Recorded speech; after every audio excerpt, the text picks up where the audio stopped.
I've lived in this house for 6 years, and I can tell you exactly how many steps lead down into the basement.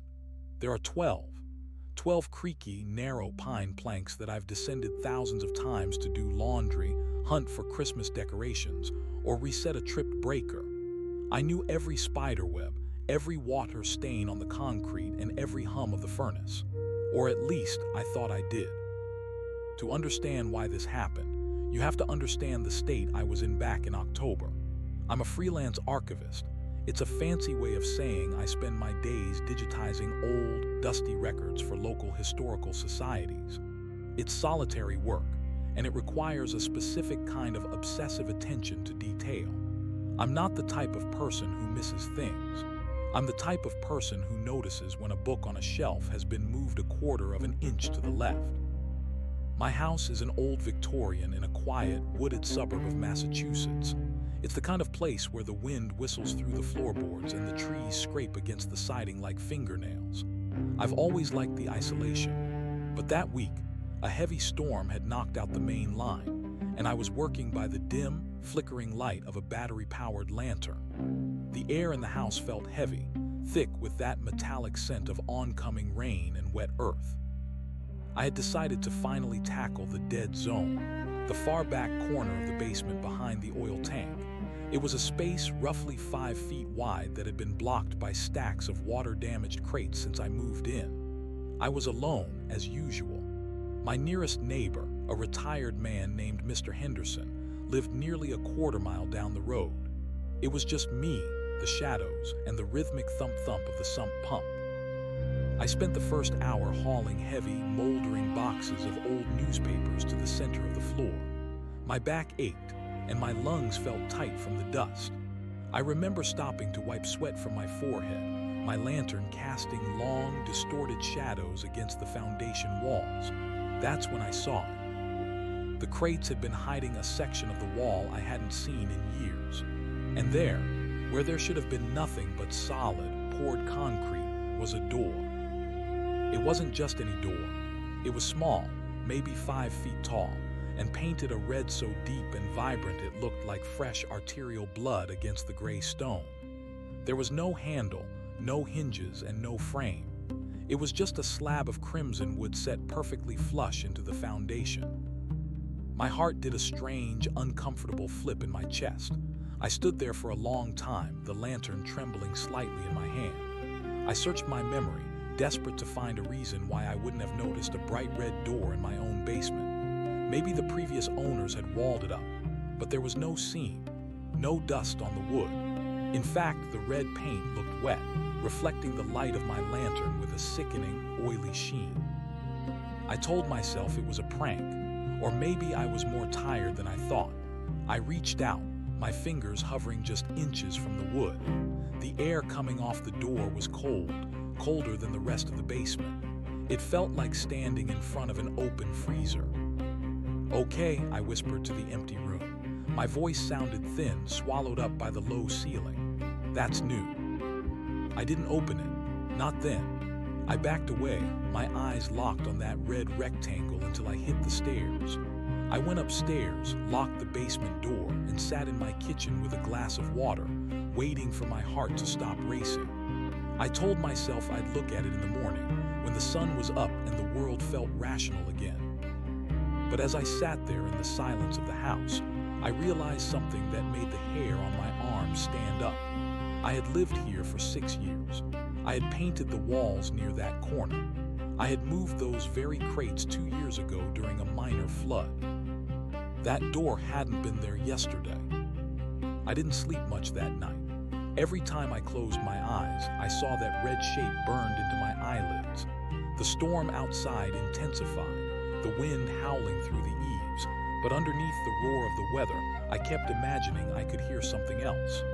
A faint, rhythmic scratching, like something with long, dull nails was trying to find a grip on a smooth wooden surface. By 7:00 a.m., the rain had turned into a dismal gray drizzle. I felt foolish. I'm a grown man, an archivist, a person of logic. I convinced myself that the door was a hidden coal chute I'd simply forgotten about, or some architectural quirk I'd overlooked. I grabbed a heavy mag light and a crowbar, just in case, and headed back down. The basement felt different. The air was still, but it had a weight to it now, a pressure that pushed against my eardrums. I walked past the furnace, past the laundry machines, and rounded the oil tank. The door was still there, but it wasn't closed anymore. It was cracked open about an inch, just enough to show a sliver of absolute, velvety blackness behind it. I froze. I knew asterisk. I hadn't touched it the night before. I had stayed back. I had been too afraid to even graze the paint. And yet there it was, inviting me in. I stepped closer, the beam of my flashlight cutting through the gloom. I aimed the light at the gap. The light didn't seem to go anywhere. It didn't hit a wall or a floor on the other side. It just seemed to be swallowed by the dark. "Hello," I called out. The silence that followed was unnatural. Usually, you can hear the house settling or the hum of the refrigerator upstairs. But standing in front of that red door, it was as if the rest of the world had ceased to exist. I was in a vacuum. Then I heard it, a sound that shattered any remaining attempt at rationalization. It was a wet, sliding noise, like a heavy piece of meat being dragged across a glass floor. It came from directly behind the door. And then, a voice. It wasn't a human voice. It was too flat, too monotone, like a text-to-speech program trying to mimic emotion. "It's dusty in here," the voice said. My stomach dropped. The voice didn't just sound robotic. It sounded like asterisk me asterisk. It was my pitch, my inflection, but stripped of all life. I didn't think. My fight or flight response made the choice for me. I lunged forward, not to enter, but to slam the door shut. I threw my entire weight against the red wood. It didn't budge. It felt like I was pushing against a mountain. The door began to swing wider, slowly, steadily, pushing back against my strength. I screamed, a raw, primal sound of terror, and scrambled backward, tripping over one of the crates I'd moved the day before. I fell hard on my tailbone, my flashlight clattering across the concrete floor. The light rolled, its beam sweeping across the ceiling before coming to rest on the door. A hand reached out from the darkness. It was long, too long. The fingers had an extra joint, and the skin was the color of a drowned man, a pale, translucent gray. It gripped the edge of the red door, the nails digging into the wood, leaving deep, jagged gouges in that fresh red paint. I didn't stay to see what the hand was attached to. I scrambled to my feet, ignoring the sharp pain in my hip, and bolted for the stairs. I took them 3 at a time, my lungs burning, the sound of that wet, sliding noise growing louder behind me. I burst through the door at the top of the stairs and slammed it shut, throwing the deadbolt and shoving my heavy kitchen island in front of it. I stood there, gasping for air, my heart hammering so hard I thought it would crack a rib. I waited for the pounding. I waited for the wood to splinter, but nothing happened. For 3 hours, I sat on the kitchen floor, clutching a steak knife, staring at the basement door. The house was silent again. The storm had passed. Eventually, the silence became its own kind of torture. I needed to know. I needed to see if I was losing my mind. I called the police. I told them I thought someone had broken into my basement through a side window. 2 officers arrived 20 minutes later. They were professional, slightly bored-looking men who had probably dealt with a dozen noises in the basement calls that week. I led them to the kitchen door, moved the island, and unlocked it. "It's in the back," I said, my voice shaking. "Behind the oil tank, a red door." I stayed at the top of the stairs. I watched their flashlights bounce off the walls as they descended. I heard their boots on the pine planks. 12 steps. "Sir," one of the officers called out after a minute, "there's nothing back here." "The red door," I shouted down. "It's right in the foundation, behind the crates." "There are crates here, yeah," the other officer said, his voice echoing. "But it's just a solid wall, man, old concrete, no door, no red paint." I went down. I had to. I walked past them, my heart in my throat, and looked at the wall. The wall was bare. The concrete was gray, dusty, and undisturbed. There was no door, no red paint, no gouges from long, gray fingernails. The officers looked at me with a mix of pity and annoyance. They suggested I get some sleep. They suggested maybe the mold in the basement was causing hallucinations. They left, and I was alone again. I spent the next 2 days in a hotel. I couldn't breathe in that house. But eventually, money and the need for my equipment forced me back. I told myself the officers were right. I'd had a breakdown. I walked into the basement to start packing my things. I was going to move. I didn't care about the lease. I walked toward the back corner to grab my archives. The wall was still blank. I felt a wave of relief so strong I almost laughed. Then I looked down at the floor. There in the middle of the gray concrete was a single, wet flake of red paint. I picked it up. It was still tacky, and as I held it, I heard a faint, muffled sound coming from beneath my feet, not from behind the wall, from asterisk under the floorboards. It was a voice, my voice. I'm still waiting for you to come back in. I left the house that second. I didn't grab my clothes. I didn't grab my computer. I just ran to my car and drove until I hit the state line. I looked up the history of the house later. It turns out, the man who built it in 1894 was a carpenter. He was obsessed with the color red. They found him in the basement 3 years after the house was finished. He hadn't died of natural causes. He had built a room within the foundation, a room with no handle on the inside. He had painted the door red so he wouldn't lose it in the dark, but he did. I'm in an apartment now. It's new construction. No basement, just carpet and drywall. But sometimes when it rains, I look at the closet door in my hallway. It's white. It's always been white. But last night, when the light hit it just right, I could swear I saw a hint of red bleeding through the primer. Don't go into your basement alone. And if you find something that shouldn't be there, don't try to rationalize it. Just run. Because once that door opens, it never really closes. The hotel room in Rhode Island felt like a sterile sanctuary until the 3 a.m. silence began to stretch. I sat on the edge of the polyester bedspread, the flake of red paint tucked inside a plastic sandwich bag on the nightstand. It sat there like a drop of congealed blood, mocking my attempt at a clean break. I had fled my life, my career, and my home, but the logic of an archivist is a difficult thing to switch off. Even in my state of frayed nerves, the professional in me, the man who needed to see the blueprint, the ledger, the physical proof, was screaming. The story of the 1894 carpenter, Elias Thorne, wasn't enough. I had found the brief mention of his death in a digitized archive of the Middlesex Gazette, but the details were sparse. Tragic accident in the cellar, the clipping had said. A man of industry lost to his own handiwork. It didn't mention the color red. It didn't mention a door that appeared and disappeared like a fever dream. I reached for my laptop, my fingers trembling. If I was going to lose my mind, I wanted to document the descent. I began to dig deeper into the property records of the house on Oakhaven Lane. I bypassed the standard real estate transfers and went straight to the Historical Society's architectural annex.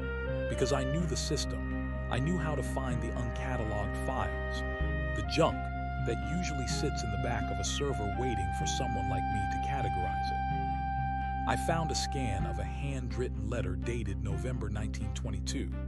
It was from a woman named Clara Vance, who had lived in the house long after Thorne was gone. The letter was addressed to her sister. "The cellar is growing again," it read. "I tell Arthur that the dimensions are not what we paid for. I measured the north wall on Monday and it was 20 feet. Today it is 19. The space is being taken by something I cannot see. And the smell, Mary, it smells like a butcher's shop in the height of August. I found a red stain on the hem of my nightgown after I went down to fetch the preserves. I don't remember leaning against the wall." I closed the laptop. My breath was coming in short, jagged hitches. The door wasn't just a door, it was a symptom. It was a protrusion of something larger, a spatial anomaly that had been feeding on that Victorian foundation for over a century, and I had touched it. I had pushed against it. I looked at the closet door of the hotel room. It was a standard hollow core door, painted in off-white called Swiss coffee. I stared at it until my eyes ached, watching for the faintest bloom of crimson. I realized then that I couldn't stay in hotels forever. I was running out of money and my equipment. The high-end scanners and servers that were my livelihood was still sitting in a basement that technically didn't have a red door, but practically housed a monster. I decided to go back, not to live, but to reclaim. If I could get my servers, I could sell them. I could move to a desert, somewhere with no basements and no history. I drove back to Massachusetts on a Tuesday.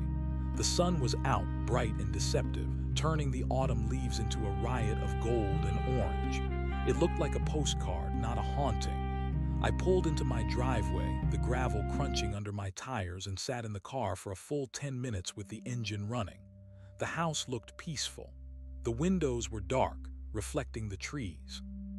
I entered through the front door, my hand on the crowbar I'd kept in the passenger seat. The air inside was stale, vibrating with the silence of an abandoned place.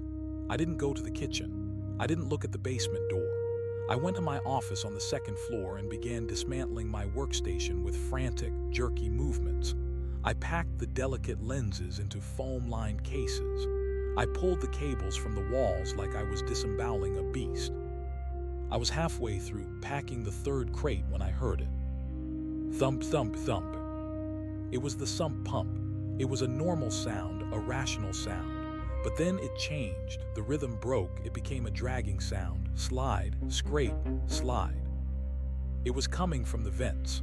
The HVAC system in an old Victorian is a network of metal lungs, and right now, something was breathing through them. I stood frozen in the center of my office, a bundle of HDMI cables in my hand. "You're not there," I whispered. "The police saw the wall. It's just concrete." "Just concrete." Asterisk, a voice rasped from the floor vent in the corner of the room. It was my voice. Exactly my voice, but with that sickening, digital flatline quality. It sounded like a recording of me being played back through a broken speaker. I dropped the cables and backed away, my heart hammering a frantic rhythm against my ribs.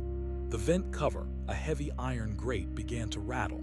Something was pushing against it from the inside. A pale gray finger poked through one of the decorative gaps in the iron. It was long, the skin pulled tight over the bone, and the nail was jagged, stained with a dark, dried substance. I didn't finish packing. I grabbed the one case I had closed and bolted for the hallway. I didn't look back. I ran down the stairs, my boots thudding on the wood, but as I reached the landing, I stopped dead. The basement door, the one in the kitchen, was wide open. I hadn't opened it. I had locked it and pushed the island in front of it when I left. The island was now shoved aside, a deep gouge carved into the linoleum floor where its legs had been forced across the room. The darkness yawning from the basement stairs wasn't the normal darkness of a cellar. It was thick like ink suspended in water. And from that darkness, a red light began to glow. It wasn't the light of a bulb. It was a low, pulsing luminescence, the color of a heating element in an oven. The smell hit me then. Clara Vance had been right. It smelled like a butcher's shop, iron and rot. I should have run out the front door. Every instinct told me to leave the case, leave the house, and never look back. But as I stared into that red-tinged abyss, I saw something resting on the top step. It was my wallet. I must have dropped it during my initial flight. It was sitting right on the edge, perfectly centered. And standing next to it was a small wooden toy, a hand-carved soldier, painted a vibrant, wet red. I didn't have any children. I didn't own any wooden toys. "Elias," I called out, the name tasting like ash in my mouth. The response wasn't a voice. It was a change in the air. The pressure dropped so sharply my ears popped, and the red light in the basement flared. For a split second, the perspective of the hallway distorted. The walls seemed to stretch, the ceiling dipping down like melting wax. I saw the hand again. It gripped the frame of the basement door. then the other hand, and then a head began to emerge. It had no hair. The skin was the same translucent, bruised gray as the fingers. It had no nose, just two vertical slits that whistled as it drew breath. But the eyes were mine. They were my shape, my color, but they were set into a face that looked like it had been molded from wet clay and left to sag. It pulled itself up the stairs with a terrifying, liquid grace. It didn't have a skeleton, or if it did, the joints didn't work like ours. It flowed. "It's dusty. In here," it said, its mouth not moving in sync with the words. It was mimicking the sound, not speaking. I threw the equipment case at it. The heavy plastic box struck the creature in the chest, but it didn't recoil. The case simply sank into the gray flesh for a moment before being pushed back out by some internal pressure. The creature didn't even flinch. It continued to climb, its eyes locked on mine with a terrifying, vacant intensity. I turned and scrambled for the front door, but as I grabbed the handle, I found it wouldn't turn. I looked down. The brass knob was covered in a thick, tacky layer of red paint. It was wet. It smeared across my palm, hot and smelling of linseed oil and copper. "No, no, no," I whimpered, pulling at the door with both hands. The creature was in the kitchen now. It stood nearly 7 feet tall, its long limbs bent at impossible angles to fit under the ceiling. It tilted its head, mimicking my own terrified posture. "Don't try to rationalize it," it said. It was using my own thoughts against me. It was reading the script of my panic. I looked around the foyer, desperate. The windows were too high, the glass too thick. I remembered the crowbar in my back pocket. I pulled it out, my hands slick with the red paint from the door. "Stay back," I screamed. The creature paused. It looked at the crowbar, then back at me. It began to make a new sound, a wet, clicking noise deep in its throat. It was laughing. "The door is open," it whispered. Suddenly, the red light from the basement surged, filling the entire house. The walls of the foyer didn't just look red, they became the door. The white wallpaper peeled back in long, wet strips to reveal the crimson wood beneath. The floor beneath my feet softened, turning from solid oak to that same porous, red-stained pine I had seen in the basement. I wasn't in my house anymore. I was inside the room Thorn had built. The creature lunged. It didn't run. It expanded, its limbs stretching across the space like shadows at sunset. I swung the crowbar, feeling it sink into the cold, doughy mass of the thing's shoulder. There was no blood, only a spray of red paint that blinded me. I fell backward, hitting a wall that shouldn't have been there. I scrambled to my feet, wiping my eyes, and saw a rectangle of gray light in the distance. It was the front door, but it looked miles away, a tiny aperture at the end of a long, red tunnel. I ran. I didn't care about the creature behind me. I didn't care about the wet, sliding sounds or the way my own voice was screaming my name from the darkness. I ran toward that sliver of gray. The floor was like a treadmill, stretching with every step I took. The red walls were closing in, the ceiling dropping until I was forced to crawl. The scent of the paint was suffocating now, a thick chemical shroud that burned my lungs. 12 steps, *, the voice echoed, vibrating through the very wood I was crawling on. 12 steps down. I realized then that I wasn't running toward the front door. I was running toward the basement. The house had folded in on itself. The geometry had been inverted. I felt a hand wrap around my ankle. The grip was cold enough to burn. I was yanked backward, my chin slamming into the wood. I clawed at the floor, my fingernails tearing, leaving gouges in the red paint, the same gouges I had seen on the door. I was the one who had made them. I was the one trying to get out. I swung the crowbar blindly behind me, feeling it connect with something hard. There was a sickening crack, and the grip on my ankle loosened. I didn't look back. I lunged forward, throwing my body toward the gray light. I hit something solid and cold, concrete. I rolled over, gasping, my vision clearing. I was lying on the basement floor of my house. The sun was shining through the small, dirt-streaked windows near the ceiling. The oil tank was to my left. The crates were to my right. I looked at the wall where the red door had been. It was solid concrete. But I wasn't alone. The two police officers were standing over me, but they weren't the same officers from before. Their faces were smooth, featureless masks of gray flesh. Their uniforms were stained with red paint. "Sir," one of them said, and the voice was a perfect, chilling replica of the officer who had told me there was nothing there. "We told you, there's no door." I looked down at my hands. They weren't covered in red paint. They were gray, pale, translucent, and long. I tried to scream, but the only sound that came out was a flat, monotone rasp. "It's dusty in here." I looked up at the stairs, 12 creaky, narrow pine planks, and at the top of the stairs I saw myself. The other asterisked me, the archivist. He was standing there with a glass of water, looking down into the darkness with a confused, fearful expression. He looked at the kitchen island he had just moved. He looked at the lock he had just turned. He didn't see me. He couldn't see me through the red wood. I reached out my fingers, my long, extra-jointed fingers, scraping against the surface of the door. I just wanted him to know I was there. I wanted him to help me. I dug my nails into the wood, trying to find a grip, trying to find a way back into the world of logic and light. But the paint was so thick, it was so red, and it was so cold. I watched him turn away. I watched him walk back into the kitchen to call the police. I heard his boots on the floorboards above my head, thump, thump, thump. I sat down in the dark, my back against the foundation. I picked up a small wooden soldier that was lying near my feet. It was unpainted. I reached into my throat and pulled out a handful of wet, red pigment. I began to paint the soldier. I had to make sure he wouldn't lose me in the dark.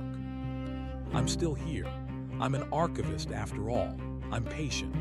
I'm used to waiting in dusty, solitary places for someone to find the records I've kept. The house on Oakhaven Lane has a new tenant now, a young woman. She moved in last week. She's a painter. She likes the light in the upstairs bedroom. Yesterday, she decided to clear out the dead zone behind the oil tank. I'm waiting for her to notice the door. It's a vibrant, beautiful red. It's the color of fresh arterial blood, and it's just a little bit ajar. I've already practiced her voice. It's a lovely soprano. "Hello," she'll say, and I'll be ready to answer. The young woman's name was Alina, and she smelled of turpentine and optimism. From my vantage point behind the veil of the red door, her movements were not seen so much as felt, vibrations through the floorboards that resonated in my hollow, gray chest. To her, the house was a fixer-upper with good bones. To me, the house was a digestive tract, and she was the next bolus of life to be broken down by the architecture of Elia's thorn. I watched her through the grain of the wood. When you are on this side of the red, the world doesn't look like the world anymore. It looks like a photographic negative, washed in a permanent sunset bruise. I saw her silhouette as a shimmering outline of heat and electric impulses. She was vibrant, a pulsing star moving through a tune. She had brought a radio. It sat on the workbench I had once used to calibrate my scanners, now a rusted altar to her art. The music she played was upbeat, something with a heavy bass line that made the red paint on my side of the door ripple like a disturbed pond. "Okay, big guy," she whispered to the house. I heard it through the vents, the sound amplified by the metal lungs of the Victorian structure. "Let's see what you're hiding." She was holding a flashlight. The beam cut through the basement's natural gloom, a cold white blade that sliced across the concrete. I retreated into the corner of the red room, my long, spindly limbs folding like a carpenter's rule. I clutched the wooden soldier, now fully painted in the wet, tacky crimson of my own essence. The beam hit the red door. I felt the light like a physical blow. It was too bright, too sterile. On her side, the door was merely a curiosity, a splash of color behind a stack of discarded drywall. She stepped closer, her sneakers crunching on the grit I had left behind in my final struggle. "Well, aren't you a weird little secret?" she murmured. I leaned my head against the wood. I wanted to tell her to run. I wanted to scream that the light she saw was a lure, that the wood was made of petrified grief, and the paint was the dried marrow of a dozen forgotten tenants. But when I opened my mouth, the only thing that came out was the sound of her own breath, mirrored back to her with a rhythmic, wet precision. She reached out. Her hand was small, the cuticles stained with Prussian blue. When her fingers brushed the surface of the door, I felt a jolt of electricity that nearly knocked me flat. It was the first time I had felt real since the transition. For a fleeting second, I remembered what it was like to have a pulse, to feel the itch of a sweater, to worry about a mortgage. Then the hunger of the house surged through me, drowning the memory. Alina didn't pull away, she was curious. That was the trap of the archivist, the artist, the seeker. We cannot leave a mystery unsolved. She found the edge of the door, the part that was slightly ajar, the invitation I had left for her. "No handle," she noted, her voice trembling slightly now. The optimism was beginning to leak out of her, replaced by the primal chill that the basement always provided. Who builds a door without a handle? Who builds a door without a handle? I whispered. She froze. The flashlight beam wavered, dancing frantically over the concrete walls. Is someone there? I didn't answer. Not yet. I had to let the silence do its work. Silence in this house wasn't an absence of sound. It was a weight. It pressed against the eardrums until the brain began to invent noises to fill the void. She turned and ran for the stairs. I listened to her footsteps, rapid, frantic thuds.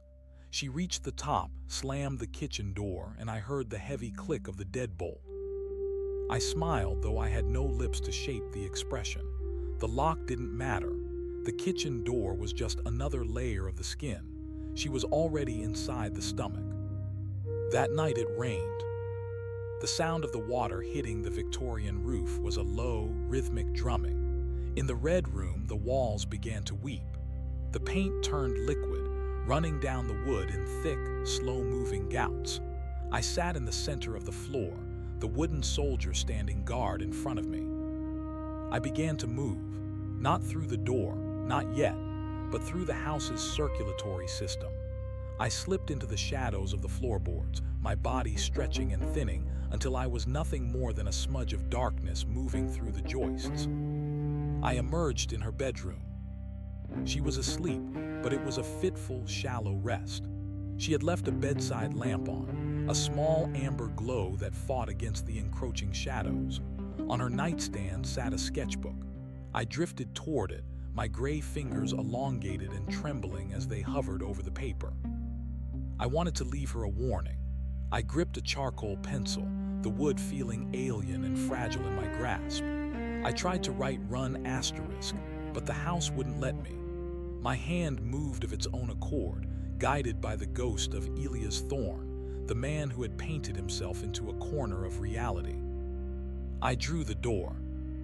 I drew it with obsessive detail, the grain of the pine, the way the paint pooled in the knots of the wood, the slight gap that promised a glimpse of the void. When I was finished, I looked at her. She was beautiful in the amber light. Her chest rose and fell with a steady rhythm that I found myself trying to mimic. In, out, in, out. For a moment, the gray skin of my arm seemed to flicker, turning back to the tan, freckled flesh I had once inhabited. I reached out to touch her cheek, to see if I could still feel the warmth of a living human. Her eyes snapped open. She didn't scream, not at first. She just stared at me, her pupils dilating until her eyes were nothing but black holes. She saw me, not as the man I had been, but as the thing I was becoming. A tall, distorted shadow with eyes that mirrored her own terror. "You," she whispered. I recoiled, slipping back into the darkness of the closet. "You're still waiting for me to come back in," I said. It was my voice again, the archivist's voice. but it was layered with the wet, clicking resonance of the cellar. She scrambled out of bed, grabbing the heavy ceramic lamp. She swung it through the air where I had been standing a second before. The bulb shattered, plunging the room into darkness. In the black, I was stronger. The room didn't have four walls anymore. It had as many as I needed. I moved around her, a whisper in the corner, a scrape against the ceiling. "Who are you?" she cried out, her voice breaking. "What do you want?" "I want to see the blueprint," I said, the words bubbling up from a memory of a hotel room in Rhode Island. "I want to find the uncatalogued files." She backed toward the door, her hands fumbling for the knob, but the door wasn't white anymore. Even in the dark, I could see the change. The wood was turning porous. The smell of linseed oil began to fill the room, thick and cloying. She burst out into the hallway, sprinting toward the stairs. She didn't go for the front door. The house wouldn't let her. The hallway seemed to tilt, the geometry warping to funnel her downward. She bypassed the living room, her feet moving as if on a conveyor belt, carrying her straight toward the kitchen. She reached for the phone on the counter, but the cord, the old-fashioned coiled cord, wasn't plastic. It was a long, gray tendon that pulsed in her hand. She dropped it with a shriek, looking at her palm. It was stained red. "It's just paint," she sobbed, rubbing her hand against her jeans. "It's just old paint." "Don't try to rationalize it," I whispered from the pantry. She turned, her eyes wild. She saw the basement door. It was wide open. The red light was pouring out of it now, a fierce, throbbing glow that turned the kitchen into a slaughterhouse. The smell of iron and rot was so strong she began to gag. She tried to move toward the back door, but the floorboards rose up like waves, blocking her path. The house was hungry. It hadn't fed since I had been consumed, and it was impatient. I stepped out of the pantry. I was taller now, my limbs reaching from floor to ceiling. I was the architect of her nightmare, the curator of this horrific gallery.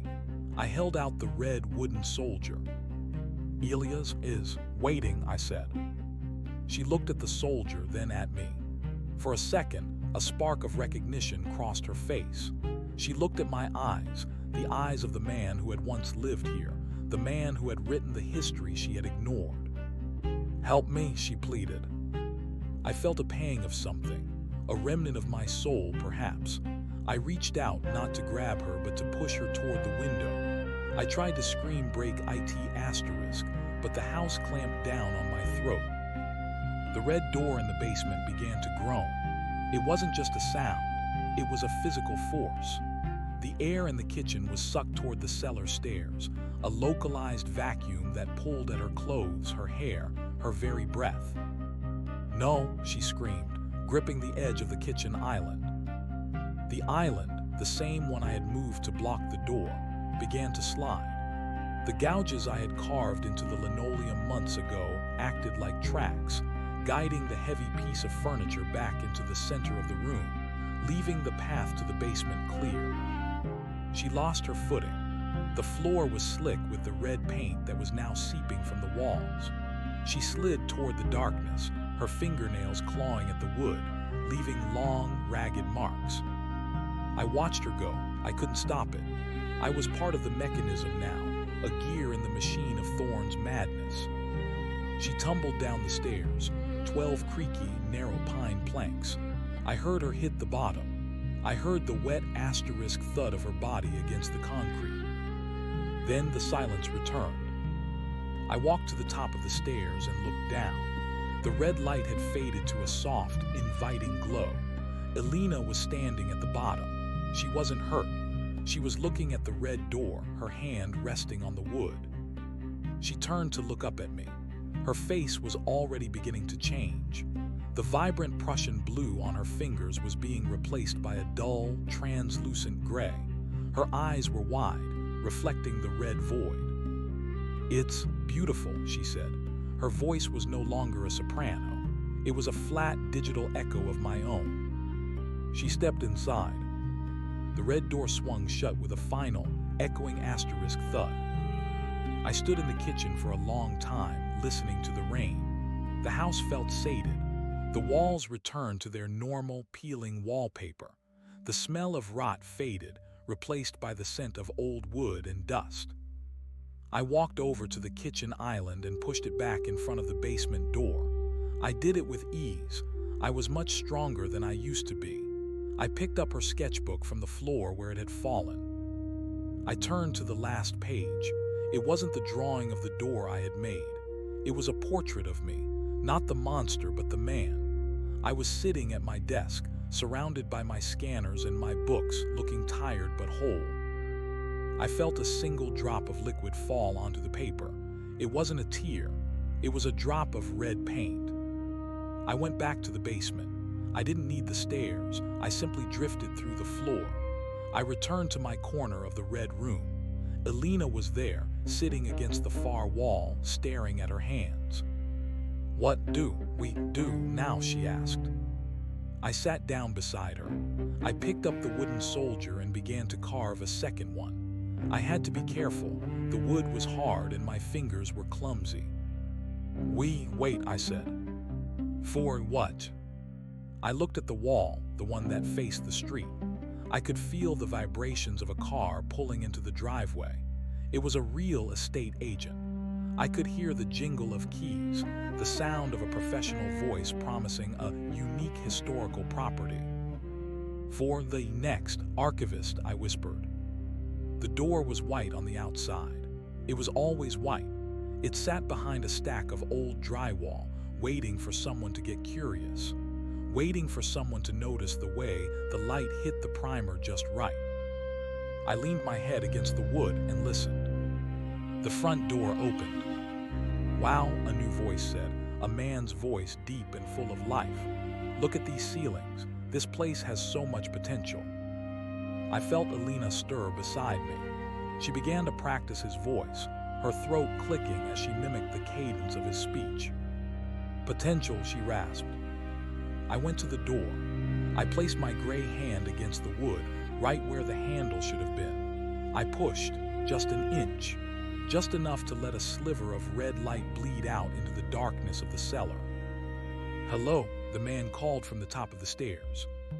I didn't answer, I just waited. I had all the time in the world. Thorne had built this place to last, and the paint never truly dried. The man began to descend. 1, 2, 3. I gripped the wooden soldier tight. 4, 5, 6. I looked at Elena. She was smiling now, a wide, lipless grin that mirrored my own. 7, 8, 9. The air in the basement began to grow heavy. The smell of the butcher's shop began to rise. 10, 11. He reached the bottom.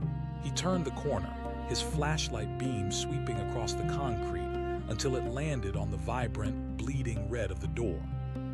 "What's this?" he whispered. I reached through the wood. "It's the history of the house," I said, using his own voice to draw him in. "Don't you want to see the records?" He stepped closer. He reached for the edge of the door. And as his fingers touched the red, I felt the circuit complete. The house groaned in satisfaction. The red walls pulsed, and for the first time in a century, the carpenter's masterpiece felt almost finished. But there was always room for one more. Always room for another voice in the choir of the red room. I pulled, and the door opened wide. The man's name was Marcus. He was an architect, which made the house's betrayal feel like a personal insult to his profession. I could feel the way his mind worked, calculating load-bearing walls, estimating the cost of stripping the lead paint, admiring the crown molding while ignoring the way the shadows pooled in the corners like spilled ink. He had a tape measure clipped to his belt and a digital camera around his neck. He was a man of measurements and cold, hard facts. He believed that space was something to be conquered and subdivided. He didn't know that space could be hungry. "Who's there?" Marcus asked. His voice didn't shake yet. It was the voice of a man who assumed there was a logical explanation for everything. A squatter, perhaps, or a neighbor playing a prank. He stepped over a rusted paint can, his heavy work boots thudding against the concrete. The sound was dull, absorbed by the hungry porousness of the basement walls. I stayed in the sliver of darkness behind the red door. Beside me, Alina was a vibrating cord of static. She hadn't learned the art of patience yet. Her new form was restless, her long, gray fingers twitching against the floor. She wanted to reach out, to grab the hem of his jeans and pull him into the red. I placed a cold hand on her shoulder, a silent command to wait. The house required a specific rhythm. If you took them too fast, the soul didn't set right in the wood. It became a jagged, screaming thing that eventually tore itself apart. To be a true part of the archive, the transition had to be a gradual realization, a slow drowning in the impossible. Marcus reached the door. The beam of his flashlight was so intense it made the red paint look orange, a searing neon wound in the gray basement. He reached out and touched the wood. "Fresh," he muttered, looking at the crimson stain on his thumb. He rubbed his fingers together, frowning at the tacky consistency. It didn't smell like latex or oil. It smelled like a copper penny placed on a hot tongue. "It's never dry," I whispered. I used his own baritone, but I let a little bit of the house's draftiness leak into the vowels.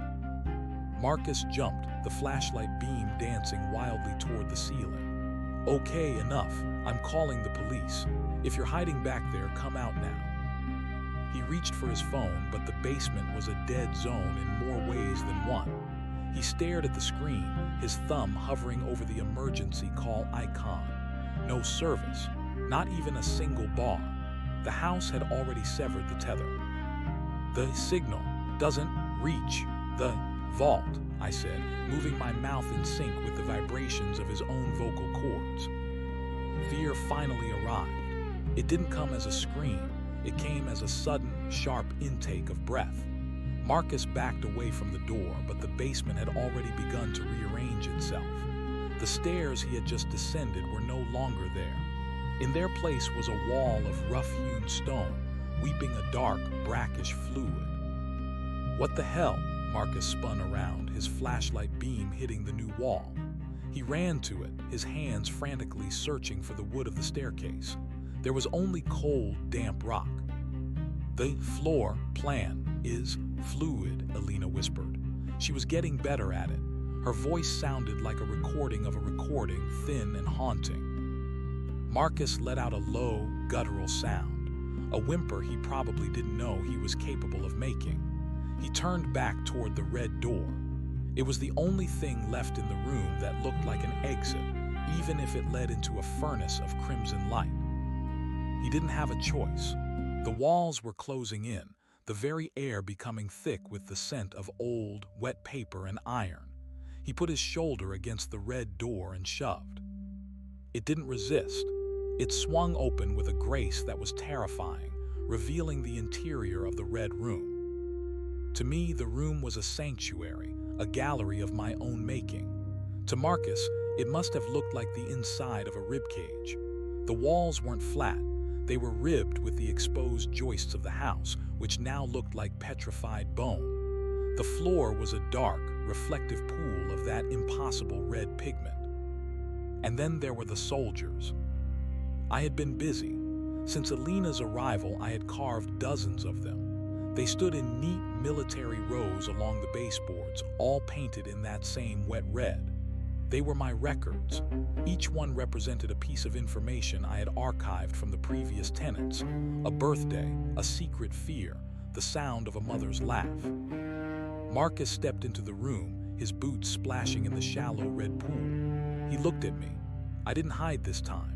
I stood in the center of the room, my elongated limbs casting a shadow that stretched up the wall and across the ceiling.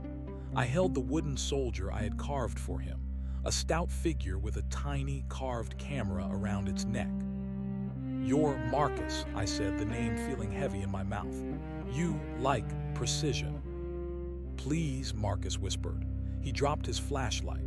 It clattered into the red pool, the beam refracting through the liquid and casting swaying, bloody patterns across our faces. "I just wanted to see the house. I'm just doing my job." We are all doing our jobs, I said. I stepped closer, the joints in my legs clicking like a clock. I am the archivist. Elena is the artist, and you, Marcus, you are the structural integrity. I reached out and touched his forehead. My finger left a smudge of red on his skin, right between his eyes. The moment the paint touched him, the measurements in his head began to fail. I could feel his understanding of geometry shattering. The right angles of his world were melting, turning into the organic, weeping curves of the Thorn house. He fell to his knees. The red liquid on the floor began to climb his legs, soaking into his denim jeans, turning the blue to a bruised purple. It wasn't just paint, it was a memory. It was the collective weight of everyone who had ever lost themselves in Oakhaven Lane.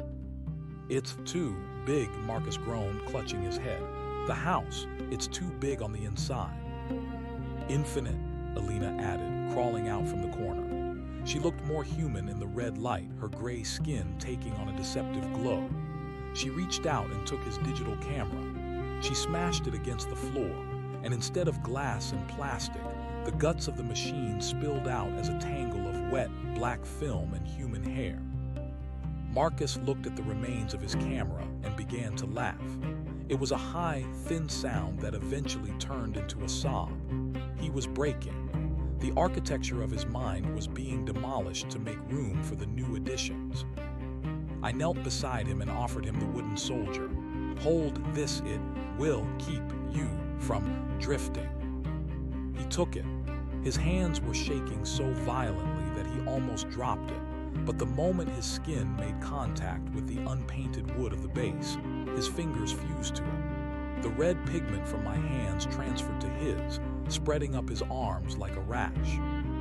I can see the pipes, Marcus whispered, his eyes rolling back in his head.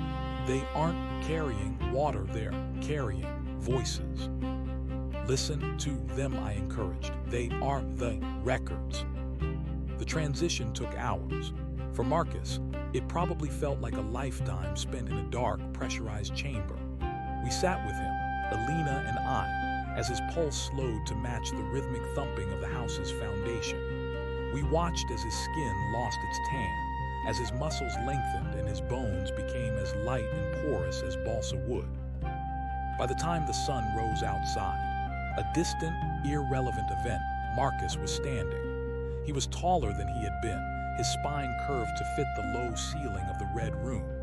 He didn't need his camera anymore. He saw the world in blueprints of light and shadow, in the stresses and strains of the house's eternal hunger. The red door closed. The house on Oakhaven Lane was quiet again.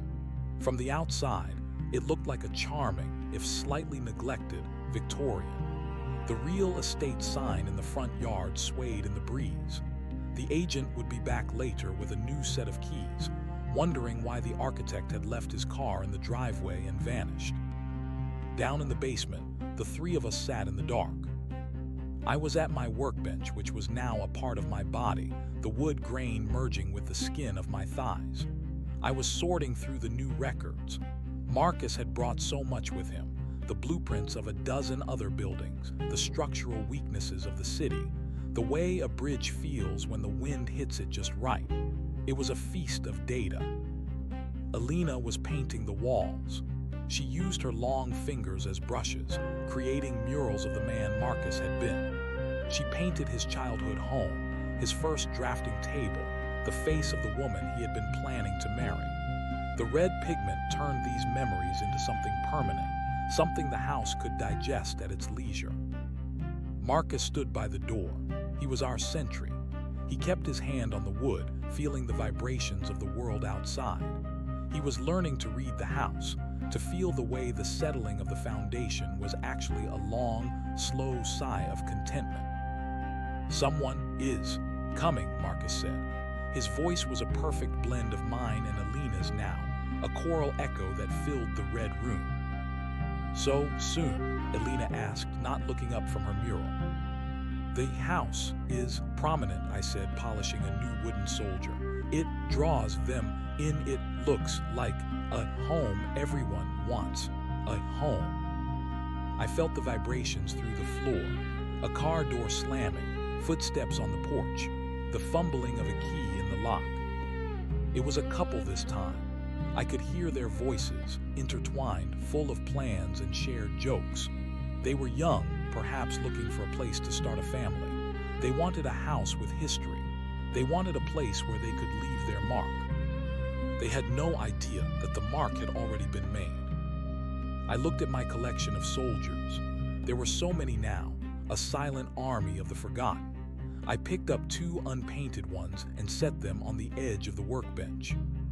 "Marcus," I said. "I'm ready," he replied. He moved to the door.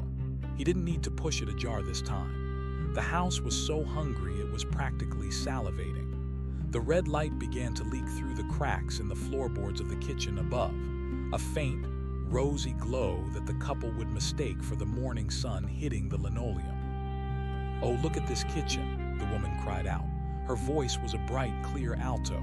"The light is amazing." "And the basement," the man added. "The agent said there's a huge storage area, perfect for my workshop." I smiled. A workshop. He would bring tools. He would bring saws and hammers and drills. He would try to change the house to bend it to his will. He would find the dead zone behind the oil tank. He would find the drywall I had moved. And he would find the door. I reached into my throat and pulled out a fresh handful of pigment. It was thicker today, darker. I began to paint the first soldier. "Hello," the woman's voice drifted down the stairs. "Is there a light switch down here?" I didn't answer with my voice. I answered with the house. I made the floorboards creak, a welcoming, homely sound. I made the air smell of cedar and old books. I made the basement feel like a secret waiting to be shared. They began to descend, together, hand in hand. I clutched the wooden soldier and waited. I am the archivist. I am patient. I have been waiting in the dark for a long time, and I know that the best records are the ones that walk through the door of their own free will. The red door groaned, a low, inviting sound. "Look," the man said, his voice filled with wonder. "There's a door back here, a red one." "It's beautiful," the woman whispered. "It's the most beautiful red I've ever seen." They reached for the wood.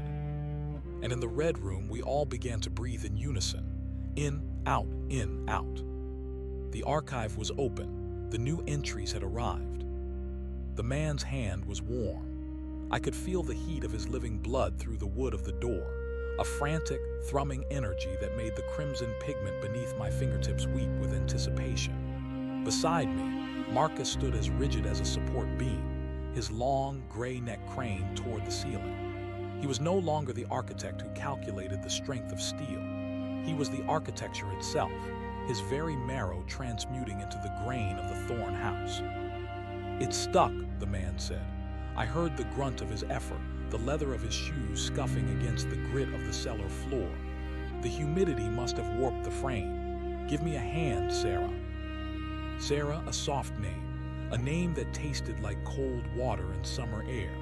I repeated it silently, letting the syllables dissolve into the static of my throat.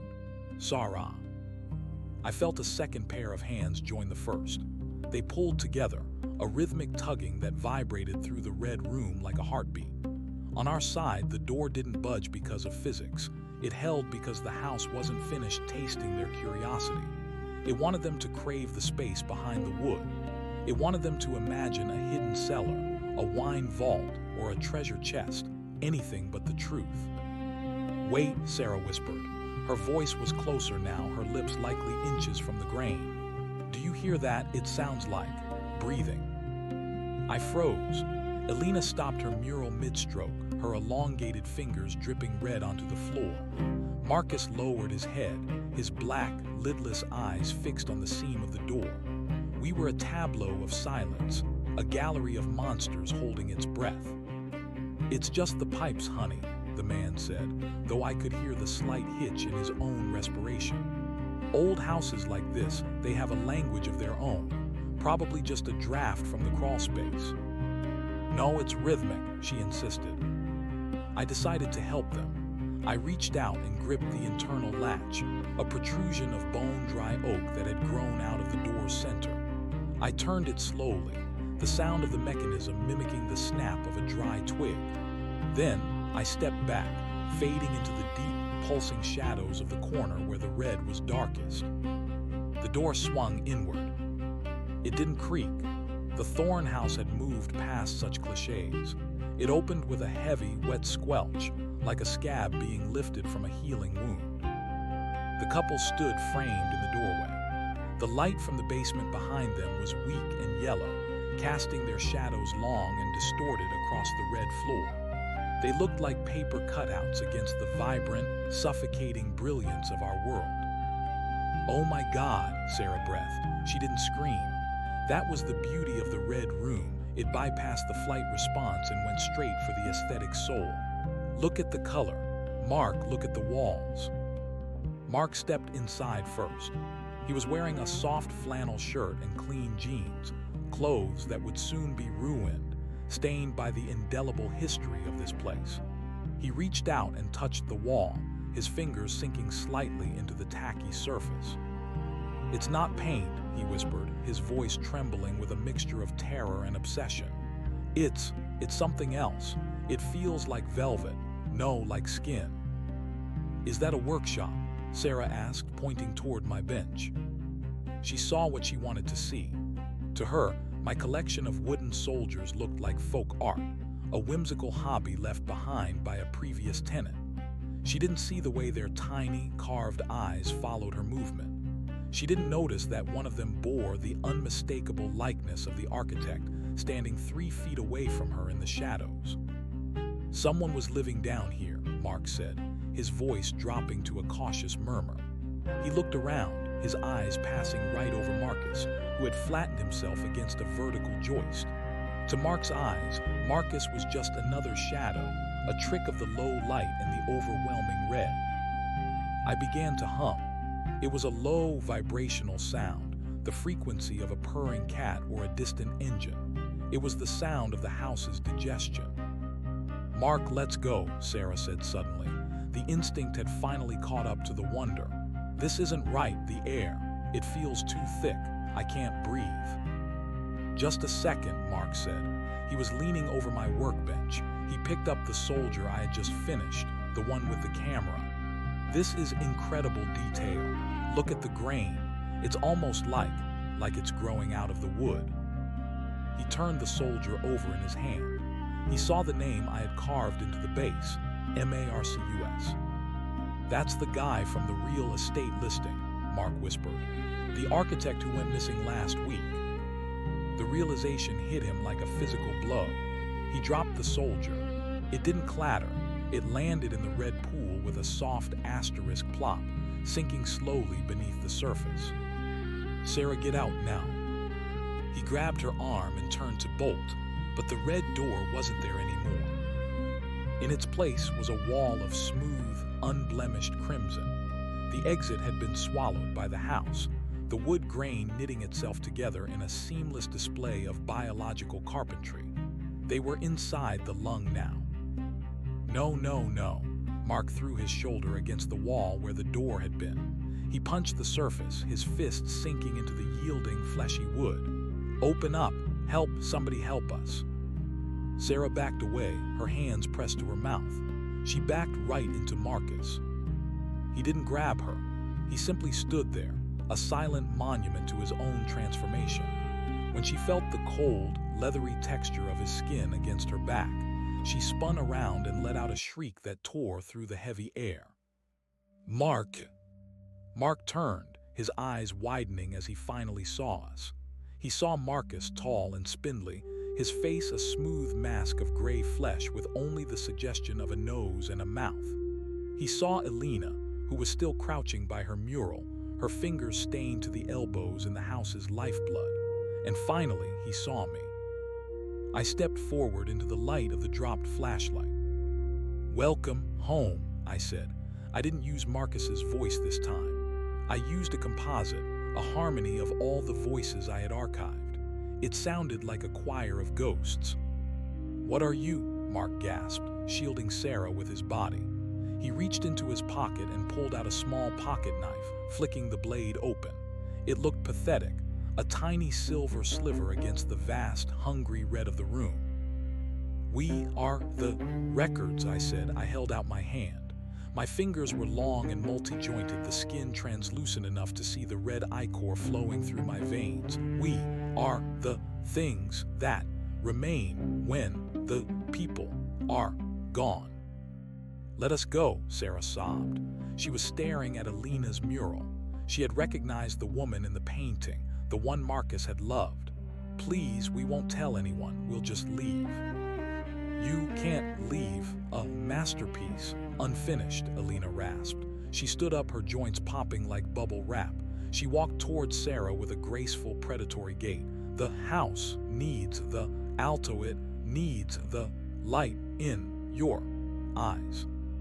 Mark lunged at me with the knife. He was fast, driven by the frantic adrenaline of a cornered animal. The blade sank into my forearm, burying itself deep in the gray flesh. I didn't bleed, not the way he did.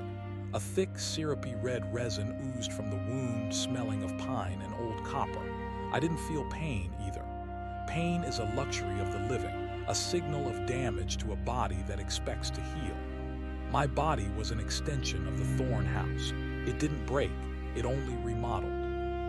I looked down at the knife, then back at Mark. I reached out and took his wrist. My grip was like a vice made of seasoned oak.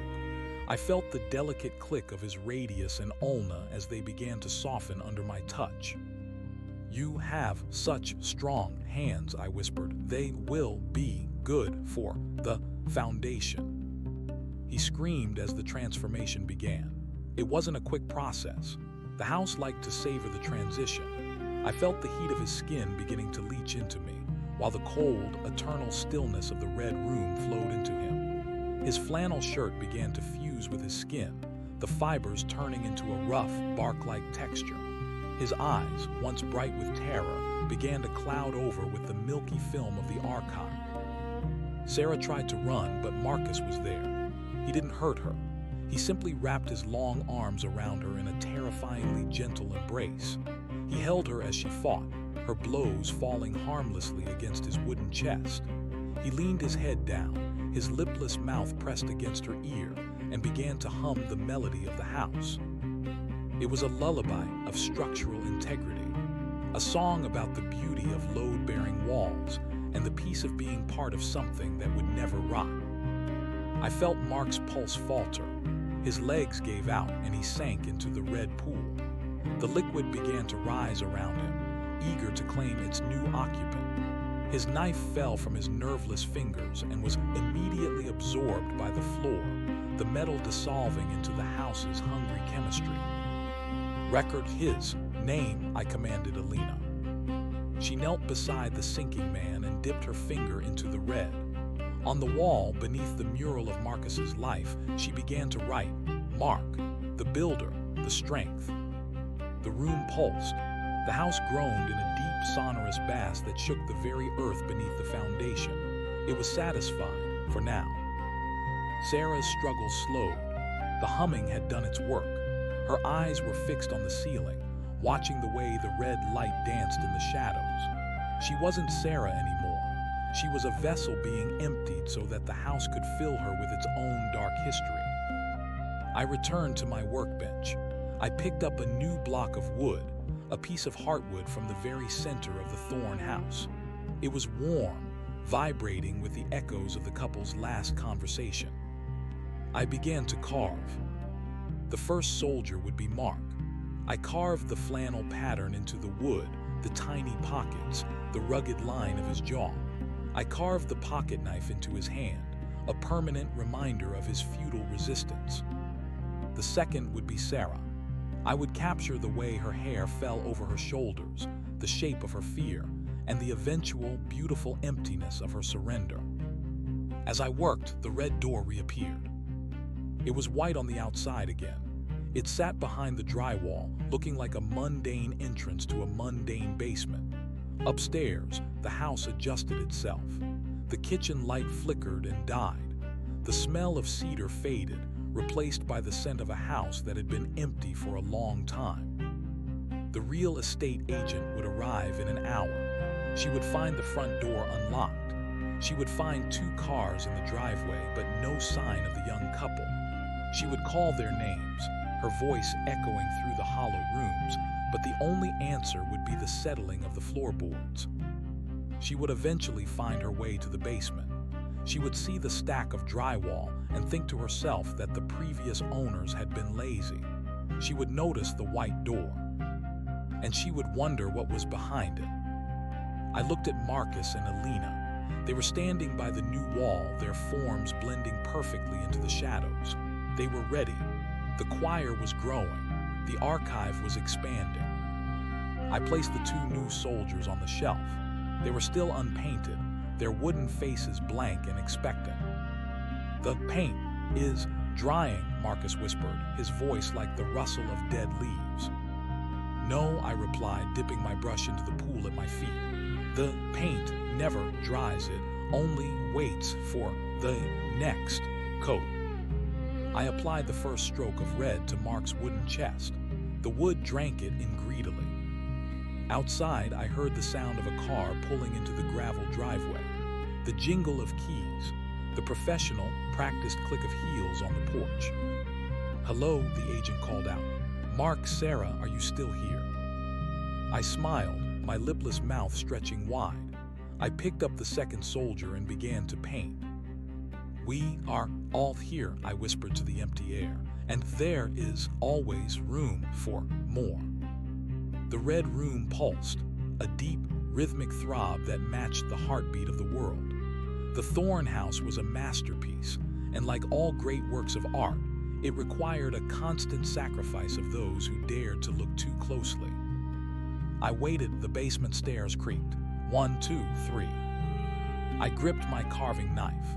The records were never complete.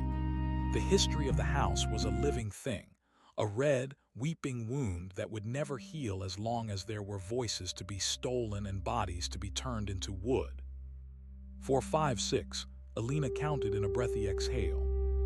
The white door stood waiting. The primer hit the light just right, and in the darkness of the red room, we prepared the welcome. The agent's footsteps were different from Sarah's. They were heavier, burdened by the cynicism of 1,000 failed closings and the grit of a dozen other basements. Mrs. Gable, I remembered her name from the discarded mail in the foyer, was a woman of sensible wool blends and a sharp, metallic perfume that cut through the house's natural musk like a razor. "Mark, Sarah, your car is still blocking the drive," she called out. Her voice lacked the wonder of the newcomers. It was a voice of business, of contracts and commissions. I watched the seam of the drywall through the gaps in the internal framing. To her, the basement was a liability, a place of potential damp and structural surprises that could kill a sale. She didn't see the art. She didn't feel the pulse. "Honestly," she muttered, her heels clicking toward the oil tank, "if they've gone and locked themselves in the crawlspace." Beside me, Mark was still settling. His transformation was messy, a frantic knitting of denim and dermis. His flannel shirt had become a rigid, checkered bark, and his fingers were lengthening into the pale, root-like appendages that would eventually help him grip the floor joists. He wasn't conscious, not in the way humans understand it, but he was aware. I could feel his confusion radiating off him in cold waves, a psychic static that made the red pigment on my brush ripple. "SHH," I whispered, though I had no lungs to move the air. "The transition is the hardest part." Alina moved to the wall where she had painted Sarah. She was adding highlights to the eyes, tiny flecks of the yellow basement light that still leaked through the cracks. She worked with the frantic energy of a documentarian who knew the subject was about to change.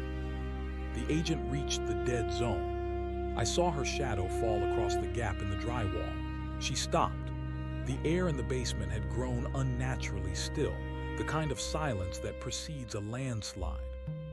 "What on earth?" Mrs. Gable whispered. She reached out and pushed the loose panel of drywall. It slid aside with a dusty groan, revealing the white door. She didn't marvel at it. She frowned. Her professional mind was already calculating the cost of unpermitted renovations. This wasn't on the floor plan, she said to herself.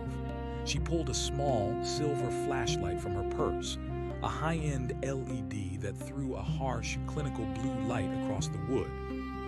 The light hit the white paint of the door, and for a moment the illusion flickered. In that blue glare, the door looked less like wood and more like a slab of frozen milk, opaque and cold. She reached for the handle. Inside the red room, the atmosphere shifted from hunger to a predatory hum. Marcus leaned forward, his elongated neck casting a shadow like a gallows tree across the floor. Sarah, now a slumped shape of hardening gray clay in the corner, let out a soft, whistling sigh as her lungs finally gave up their elasticity, turning into the porous chambers of a bellows. Mrs. Gable turned the knob. It didn't yield. I held it from the other side, my hand fused to the internal mechanism. I wanted her to try harder. I wanted her to commit. Stuck, she huffed. She put her shoulder against the frame, mimicking Mark's earlier effort but with less desperation and more annoyance. Everything in this house is warped. She shoved. I felt the vibration of her weight through the timber. I let the latch slip just a fraction of an inch, a tease, a promise of entry. There we go, she grunted. She gave one final, authoritative push, and I stepped back into the crimson gloom. The door opened. Mrs. Gable didn't gasp. She didn't scream. She stood in the doorway, her lead flashlight cutting a brilliant, artificial path through our red sanctuary. The blue light clashed violently with the natural hue of the room, making the walls look purple and bruised. "What is this?" she asked. Her voice was flat, stunned into a temporary neutrality. She stepped inside. Her sensible shoes sank into the tacky floor with a wet, sucking sound. She looked at the walls, at the murals of the lost, at the workbench where I sat with my carvings. She looked at Marcus, who stood perfectly still, a pillar of gray geometry. Then her light found Mark. He was halfway through his integration. His face was still recognizable, though his nose had flattened into his cheeks, and his mouth was a jagged horizontal slit. His eyes were wide, the pupils blown out until they were nothing but black holes reflecting her flashlight. "Mark," she whispered. The flashlight trembled. The beam danced across the room, illuminating Alina's long, needle-like fingers and the shelf of wooden soldiers. She saw the soldier I had just started, the one with the flannel shirt. The realization didn't come in a wave, it came in a flood. Mrs. Gable was a woman who dealt in titles, deeds, and histories. She knew the names of everyone who had ever lived in the Thorn House. She knew the stories of the disappearances, the unfortunate incidents that she had spent years spinning into eccentric charm. She saw the truth of her inventory. "Oh God," she choked out. She turned to run, but the house was faster this time. The red floor rose up like a wave of thick, hot wax, catching her ankles. She stumbled, her flashlight flying from her hand and clattering across the floor, the blue beam spinning wildly until it wedged under the workbench, illuminating my feet. "Help," she shrieked, a sharp, piercing sound that set the wooden soldiers vibrating on their shelf. "Someone, help me." Marcus moved. He didn't run, he unfolded. His limbs snapped into place with the sound of breaking dry rot. He moved between her and the door, his shadow growing until it swallowed the exit. "The house is not for sale," Marcus said. His voice was deeper now, the architect's precision replaced by the house's booming authority. I stood up from my bench. My shadow joined his. Mrs. Gable scrambled backward on her hands and knees, her wool skirt tearing as it fused with the floor. She looked at me, her eyes darting frantically, searching for a human face in the gray, sculpted features of the archivist. "Please," she sobbed. "I have a daughter, I have a life." "You have a record," I told her. I reached into my throat and pulled out a fresh glob of pigment. It was vibrant, almost glowing. "You know the names, you know the dates, you..." are the perfect index. I stepped toward her. Elena joined me from the left, her movements fluid and silent. We were the 3 points of a triangle, closing in on the woman in the center. The attic is lonely, Elena whispered, her voice a melodic rasp. It needs a voice that knows how to sell a lie. Mrs. Gable tried to fight, but the red room was an environment that didn't recognize resistance. The more she struggled, the more the floor claimed her. The red ichor began to coat her legs, turning the wool of her skirt into a heavy, rigid cast. I reached out and touched her forehead. My finger was cold, the texture of polished stone. "Don't worry," I said, a strange sort of tenderness creeping into my composite voice. "You won't be forgotten. You will be the spine of the collection." As my touch met her skin, the blue light of her dropped flashlight finally flickered and died. The room returned to its natural state, a pulsing, living crimson. Her scream was cut short as the house began to drink her breath. I turned back to my workbench. I had work to do. 3 new entries in a single day was a heavy load, even for the archivist. Mark was nearly done, his body now a sturdy, load-bearing column of flesh-toned oak. Sarah was a delicate sculpture in the corner, her transformation leaning toward the ornamental. She would likely become a mantelpiece or a decorative molding, something that captured the light. And Mrs. Gable, I looked at her as she sank into the floor, her face frozen in a mask of professional horror. She would be the ledger. I would carve the names of every victim into her skin, and she would hold the history of the Thorne house in her very bones. I picked up my knife and a fresh block of wood. The house groaned, a sound of profound satisfaction. The hunger was sated for the moment. The kitchen above was quiet, the sun setting and casting long, orange fingers through the windows. To the outside world, the Thorne house was just another beautiful, historic property with a slightly overgrown yard and a for sale sign that would soon be knocked over by the wind. But inside, behind the red door, the archive was breathing. In, out. I began to carve the agent's likeness. I started with the eyes, sharp, calculating, and now eternally wide. "Marcus," I said. "I am here," he replied from the shadows. "The garden is overgrown. We need someone who knows how to prune." "The next one," Marcus promised. "The house will call them." I nodded, the wood shavings falling like snow onto the red floor. The cycle was perfect. The house provided the space, the residents provided the material, and I provided the memory. I dipped my brush into the pool of red and began to paint the first stroke on Mark's wooden chest. "Part 7, I whispered to the shadows. "The landscaper arrives on Tuesday." The red door groaned, the latch clicking shut with a finality that echoed through the entire foundation. The Thorne house was whole again, and in the basement, the wooden soldiers watched the dark, waiting for the next set of footsteps to descend into the red. The silence that followed Mrs. Gable's final, gurgling plea was not an absence of sound, but a heavy, pressurized density. It was the sound of a vacuum sealing. Mark's transition was nearly complete. His flannel shirt had fully calcified into a rigid, corrugated bark that vibrated when he tried to draw a breath. He was no longer a man in a basement. He was a structural necessity. I watched as his feet merged with the concrete floor, his toes lengthening into pale, fibrous taproots that cracked the foundation to find the damp earth beneath. "The weight is shared," Marcus murmured, placing a heavy wooden hand on Mark's transforming shoulder. Mark's eyes, the last vestige of his humanity, rolled back into his skull. The milky film of the archive surged over the irises like a rising tide. He let out one last, long exhale, a puff of sawdust and stale basement air, and then he went still. He was a pillar now, a vertical scream of oak and denim, perfectly positioned to hold up the sagging joist above the furnace.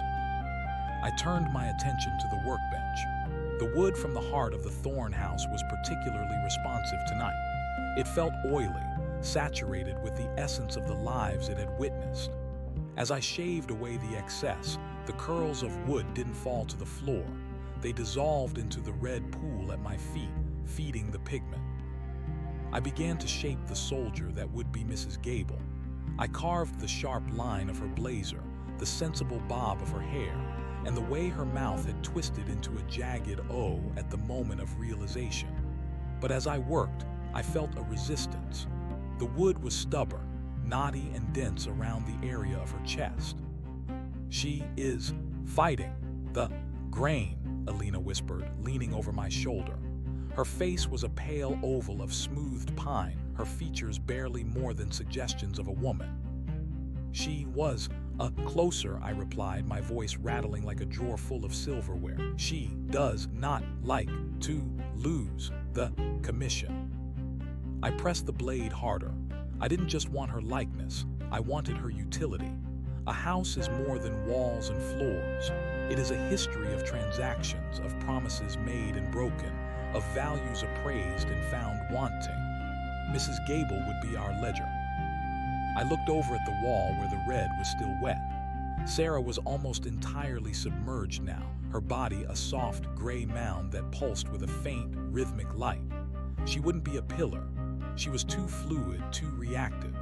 The house was molding her into something else, perhaps the insulation, a soft, weeping layer between the bricks to keep the cold of the world out. "The cars," Marcus said suddenly, his head tilted at an impossible angle, listening to the world above. "The metal shells in the drive." He was right.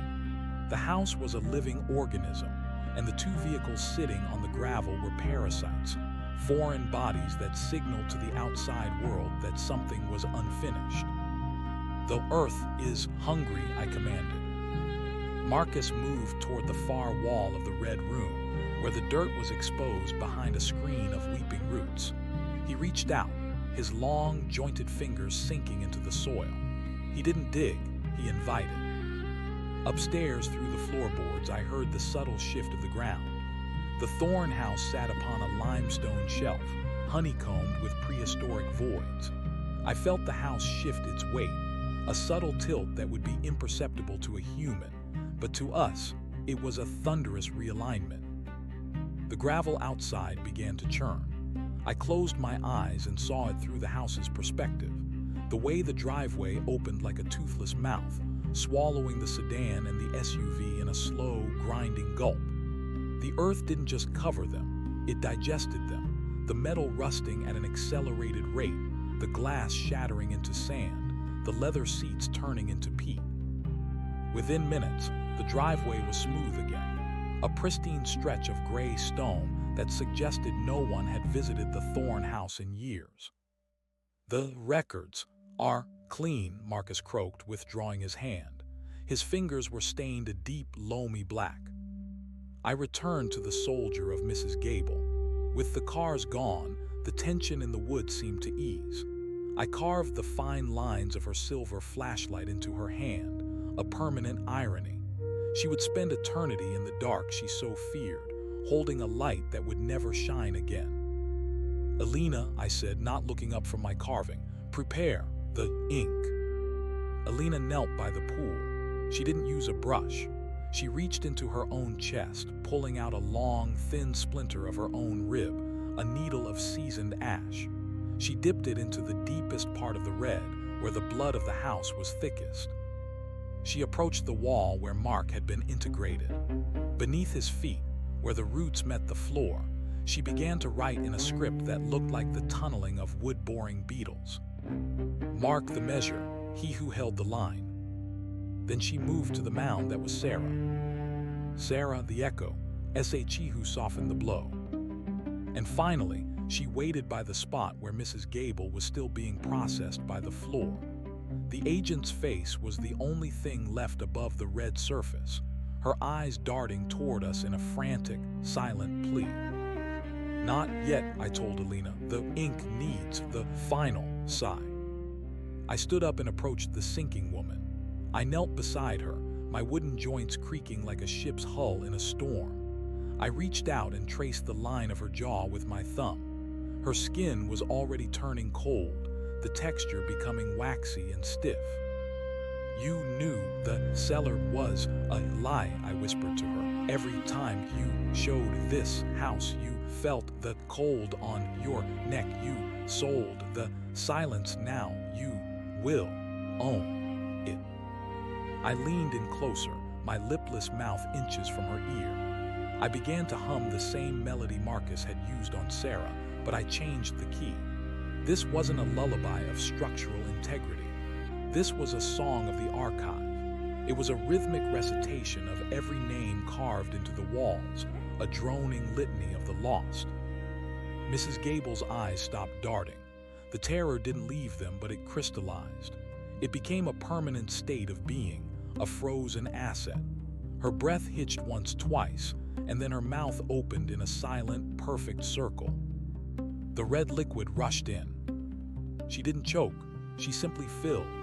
The house claimed her interior spaces, replacing her breath with its own heavy history. Her skin turned a dull, matte gray, and her hair stiffened into fine silver wires. "Now," I said. Alina leaned down and etched the final name into the baseboard. Gable, the ledger, SHE who counted the cost. The room pulsed with a sudden, violent heat. The red light flared, illuminating the entire basement in a blinding crimson flash. For a heartbeat, the walls disappeared and we weren't in a basement anymore. We were inside a giant beating heart, a chamber of muscle and bone that stretched infinitely in all directions. I saw the thousands of others, the soldiers on the shelves, the faces in the floorboards, the limbs that formed the rafters. We were a city of the transformed, a hidden civilization of wood and blood. Then the flash faded, the walls returned, the white door stood closed and silent. I walked back to my bench and placed the 3 new soldiers on the shelf, Mark, Sarah, and Mrs. Gable. They looked small and insignificant next to the older models, the ones from the 1920s with their flapper hair and sharp suits, or the ones from the Civil War era, their wooden uniforms stained a darker, older red. "The collection grows," Marcus said, standing at the foot of the stairs. "It is never enough," I replied. "The house has many rooms. The attic is still hollow. The pantry is thin. The stairs are beginning to whine." I picked up my brush and began to paint Mrs. Gable's wooden likeness. I used a pale, sickly yellow for her eyes, the color of the flashlight beam that had dared to violate our sanctuary. Outside, the moon rose over the Thorn house. To any passerby, it was a picture of suburban peace. The shadows of the trees danced across the white siding, and the windows reflected the silver light of the stars. There was no sign of the struggle, no hint of the 3 lives that had just been folded into the foundation. But deep underground, the red room was humming. I looked at the white door. I knew its secret. It wasn't just a door, it was a lens. It focused the hunger of the house, drawing in the curious, the greedy, and the lost. It was a trap, yes, but it was also a gift. We were giving these people a chance to be part of something eternal. We were saving them from the rot of the outside world, from the slow decay of time and the insignificance of a normal death. "Tuesday," Alina said, her voice a soft rustle. "The landscaper." "Yes," I said, finishing the last stroke on the agent's blazer. "He will come to trim the ivy. He will notice the basement window is cracked. He will think he is doing a kindness by checking inside." I stood up and walked to the door. I placed my hand on the smooth, white surface. I could feel the house's anticipation. It was already beginning to adjust the temperature, to scent the air with the smell of old paper and cedar, to make itself irresistible. I looked back at my choir, Marcus the architect, Alina the scribe, and the new ones still settling into their wooden skin. "We are ready," I whispered. I pulled the drywall panel back into place, hiding the white door. From the outside, it was just a basement under renovation. A mundane space in a mundane house. I sat back down at my bench and picked up a fresh block of heartwood. I didn't start carving yet. I simply held it, feeling the faint, thrumming pulse of the house through the timber. I closed my eyes, the wooden lid sliding shut with a dry click, and waited for the sound of the next car on the gravel. I waited for the next heartbeat to join our own. The red room breathed with me. In, out, in, out. The paint was wet, the archive was open, and the thorn house was always hungry for more. As the hours passed into the deep, dead part of the night, I began to carve a new shape. Not a person this time. I began to carve a set of shears, long, sharp, and hungry, the landscaper's tools. I wanted to be ready. I wanted him to see himself before he became himself. The paint is thirsty, Marcus whispered from the corner, his eyes glowing with a faint, residual red. Then we shall give it a drink, I replied. I dipped my knife into the wood, and the first curl of heartwood fell away, landing in the red pool like a leaf on a bloody pond. The history of the house continued, one shaving at a time. The chisel felt like an extension of my own calcified bone as I began to shave the rough edges of the landscaper's preemptive effigy. The wood of the thorn house was denser tonight, humming with the caloric intake of 3 fresh souls. Mark's strength, Sarah's pliancy, and Mrs. Gable's rigid, bureaucratic precision had all been rendered down into the foundation, and the house was using that energy to repair its own psychic architecture. I could feel the attic joists groaning as they straightened, the shingles on the roof snapping into a tighter, more weatherproof overlap. The house was preening. It was making itself beautiful for its next suitor. Marcus stood by the furnace, his wooden frame silhouetted against the dull, internal glow of the iron. He wasn't just a resident anymore, he was a sensor. His feet, rooted into the concrete, felt the vibrations of the street 300 yards away. He felt the heavy tread of the nocturnal world, the stray dogs, the wind-blown debris, the distant hum of a late-shift worker driving home. The earth is settling, Marcus rumbled. His voice was no longer a human sound, it was the grinding of tectonic plates, a low-frequency vibration that made the jars of pigment on my shelf rattle. The cars are deep, now they are becoming ore. I didn't look up. I was focused on the landscaper's hands. I wanted to capture the calluses, the dirt under the fingernails, the way a man who works with the soil treats the earth as both a lover and a subordinate. The house wanted that intimacy. It wanted someone who knew how to touch the roots without flinching. Alina moved through the red room like a shadow cast by a flickering candle. She was tending to the newer acquisitions. She stood before the pillar that was Mark, her wooden fingers tracing the grain of his chest. She was smoothing out the jagged edges where his flannel shirt had fused poorly with his skin. She was a finisher, a polisher of the damned. He is loud, Alina whispered, her voice like wind through a dry cornfield. His marrow is still singing of the sun. It will fade, I told her. The red will drown the song by Tuesday. He will be as silent as the brickwork. I turned the block of wood in my hands. The grain was spiraling, a knot forming where the landscaper's heart would be. I pressed my thumb against the knot and felt a sharp, sudden heat. The house was giving me a vision. I saw a man named Elias. He had a rusted truck and a collection of mismatched shears. He had a debt to a local bank and a daughter who needed braces. He was a man of needs, and needs were the hooks the thorn house used to reel the world in. He would see the for sale sign lying in the dirt and think of the potential for a contract. He would see the overgrown ivy and see a day's wages. Elias, I whispered to the wood. The block shuddered. A thin line of red ichor seeped from the knot, staining my gray, stony palms. He will bring steel, Marcus warned. He cuts things that grow. He will learn that some things grow because they are cut, I replied. I set the carving aside and stood up. My legs felt heavy, the joints protesting with a sound like grinding stones. I walked to the wall where Mrs. Gable had been subsumed. The floor was smooth again, the red pool having retreated into the porous concrete, leaving only a faint, coppery stain. But the wall was different. Where Alina had etched the ledger's name, the plaster was translucent.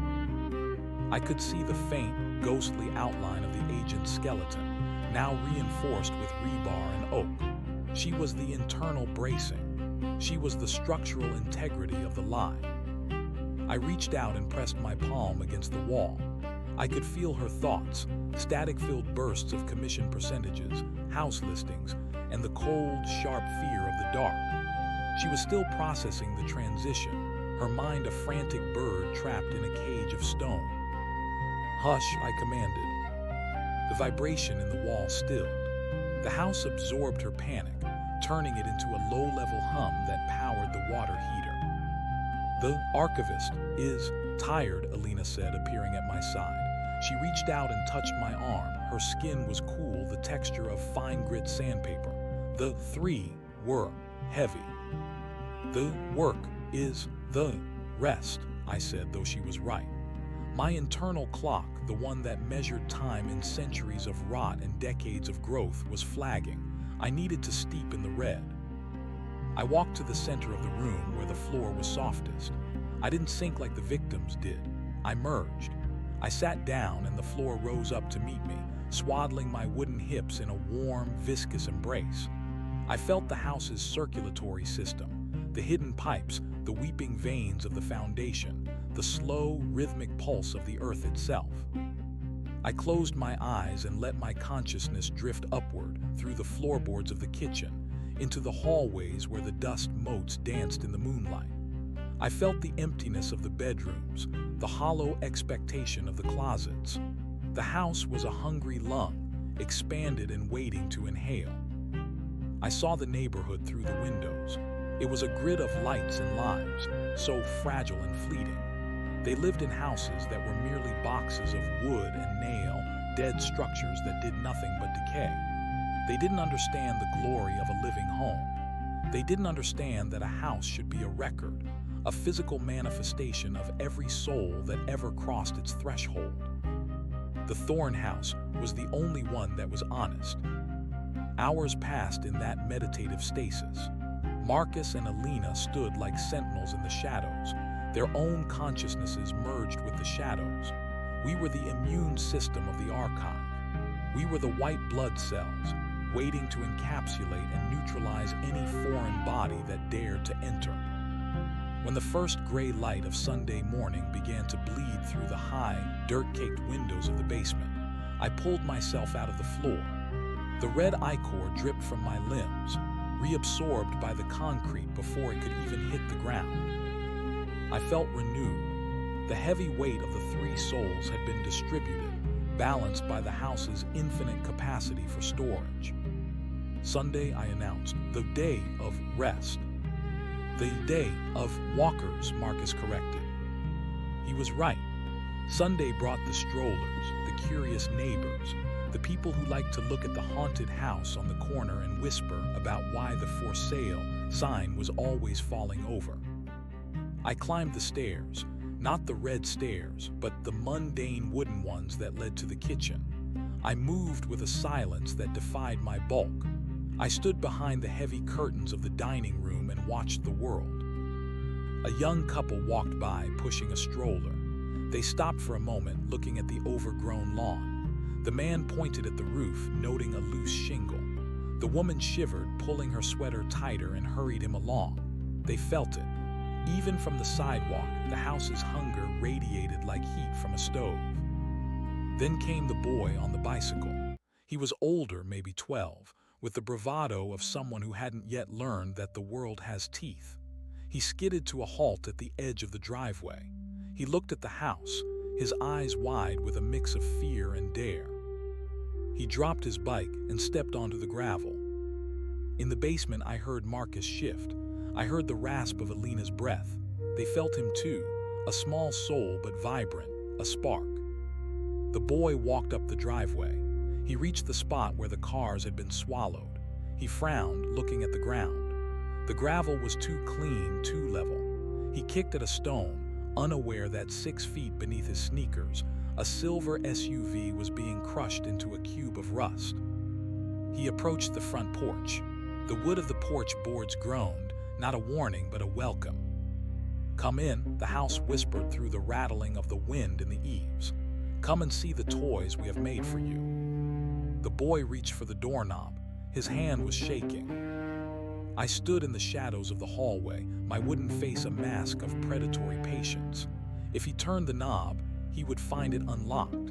He would step into the foyer, and the smell of old roses and floor wax would wrap around him like a shroud. He would follow the sound of the humming down to the basement, and the white door would be waiting. But the boy stopped. He looked at the front door, and for a second, his eyes met the gap in the curtains where I stood. He didn't see me, not as a man or even as a monster. He saw a void. He saw the absence of light where a person should be. His instinct, that ancient, reptilian part of the brain that kept his ancestors from wandering into the caves of bears, screamed at him. He turned and bolted. He scrambled back to his bike, hopped on, and pedaled away so fast his tires spat gravel against the siding. "Too fast," Marcus's voice drifted up through the floorboards. "Too small," I whispered back. "The house wants the one who stays, the one who brings the tools." I retreated from the window. The boy was a distraction. The real work was Tuesday. I returned to the basement, to my workbench. I picked up the carving of Elias the landscaper. I began to work on his face again. I carved the lines of exhaustion around his eyes, the set of a jaw that was used to gritting teeth against hardship. I wanted him to be perfect. I wanted him to see his own weariness reflected in the wood. As I worked, I started to hum. It wasn't the song of the house or the song of the archive. It was a new melody, one that sounded like the clipping of shears and the falling of leaves. It was a song of pruning. "Archivist," Elena said. She was standing by the shelf of soldiers. She was holding one of the very old ones, a small wooden girl in a pinafore from the turn of the century. The girl's face was worn smooth by time, her features almost gone. "She is fading," Elena said. I looked at the old soldier. The wood was brittle, the red pigment turned to a dusty brown. Even in the Thorn house, nothing lasted forever without maintenance. "The new blood will feed the old," I said. "Place her near Sarah. The echo will give her strength." Elena nodded and placed the old girl next to the soft, pulsing mound in the corner. Immediately, the brown wood began to darken, drinking in the excess vitality Sarah was shedding as she merged with the walls. The little girl's features sharpened. A tiny wooden hand seemed to twitch. The archive was a closed loop. Nothing was wasted. Monday passed in a blur of preparation. We cleaned the red room, though there was no dirt, only the lingering scent of the transformation. We polished the white door until it shone like a tooth. Marcus reinforced the stairs, ensuring that not a single board would creak when Elias descended. We wanted him to feel safe. We wanted him to feel like he was the first person to discover the secret heart of the house. Night fell on Monday with a heavy, oppressive silence. The air was thick with humidity, the kind that precedes a storm. "He is dreaming of us," Marcus said, his eyes closed. He was tapped into the local ether, feeling the ripples Elias was making in his sleep. "He dreams of green things that never die. He will be the evergreen," I said. I put the finishing touches on the landscaper's soldier. I had carved him in a kneeling position, his hands buried in the wooden soil of his base. He looked peaceful. He looked like a man who had finally found a job that would never end. I placed him on the shelf, in the spot I had cleared between Mrs. Gable and a man from the 70s who had tried to repair the furnace. "Part 8, I whispered to the room. The red light flickered, a heartbeat of acknowledgement. I walked to the white door and pressed my ear against it. I didn't hear the house. I heard the outside. I heard the distant sound of a truck engine, a rhythmic clatter that was still miles away but getting closer with every tick of the clock. Elias was early. He was hungry for the work. I turned to Marcus and Alina. They were already moving into their positions, Marcus into the deep shadows behind the furnace, Alina into the crawl space above the door. I went on my bench and sat down. I picked up a piece of sandpaper and began to polish a scrap of oak. The sound a rhythmic asterisk SHHSHHSHHSHH that mimicked the sound of breathing. The sun began to rise, casting a thin, pale light through the basement windows. Above us, the gravel crunched. A rusted truck pulled into the driveway. The engine cut out with a wheezing cough. A door creaked open and slammed shut. Footstep, heavy boots-on-stone footsteps. They stopped at the for sale sign. I heard the metallic asterisk clink asterisk of the sign being picked up and leaned against a tree. The footsteps moved toward the house.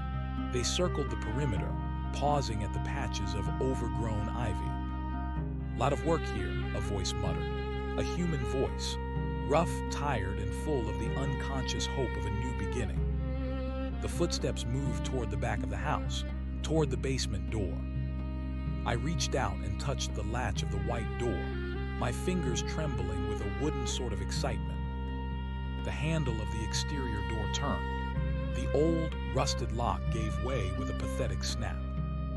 Elias stepped into the upper basement. He stood there for a long time, letting his eyes adjust to the gloom. He smelled the cedar. He smelled the old paper. He saw the drywall panel, slightly ajar. "Hello," he called out. His voice echoed off the concrete walls. "Anyone here?" Silence. Only the asterisk SHHHSHHSHH asterisk of my sandpaper. He moved toward the panel. He pushed it aside. He saw the white door. It was beautiful. It was pristine. It looked like it belonged in a palace, not a basement. He reached out. His hand, stained with the green of crushed grass and the brown of honest earth, touched the white paint. He turned the knob. The red light spilled out, washing over him like a sunset. He gasped, his eyes widening as he saw the room, the soldiers, the pulsing floor. He should have run. He should have turned and fled like the boy on the bike.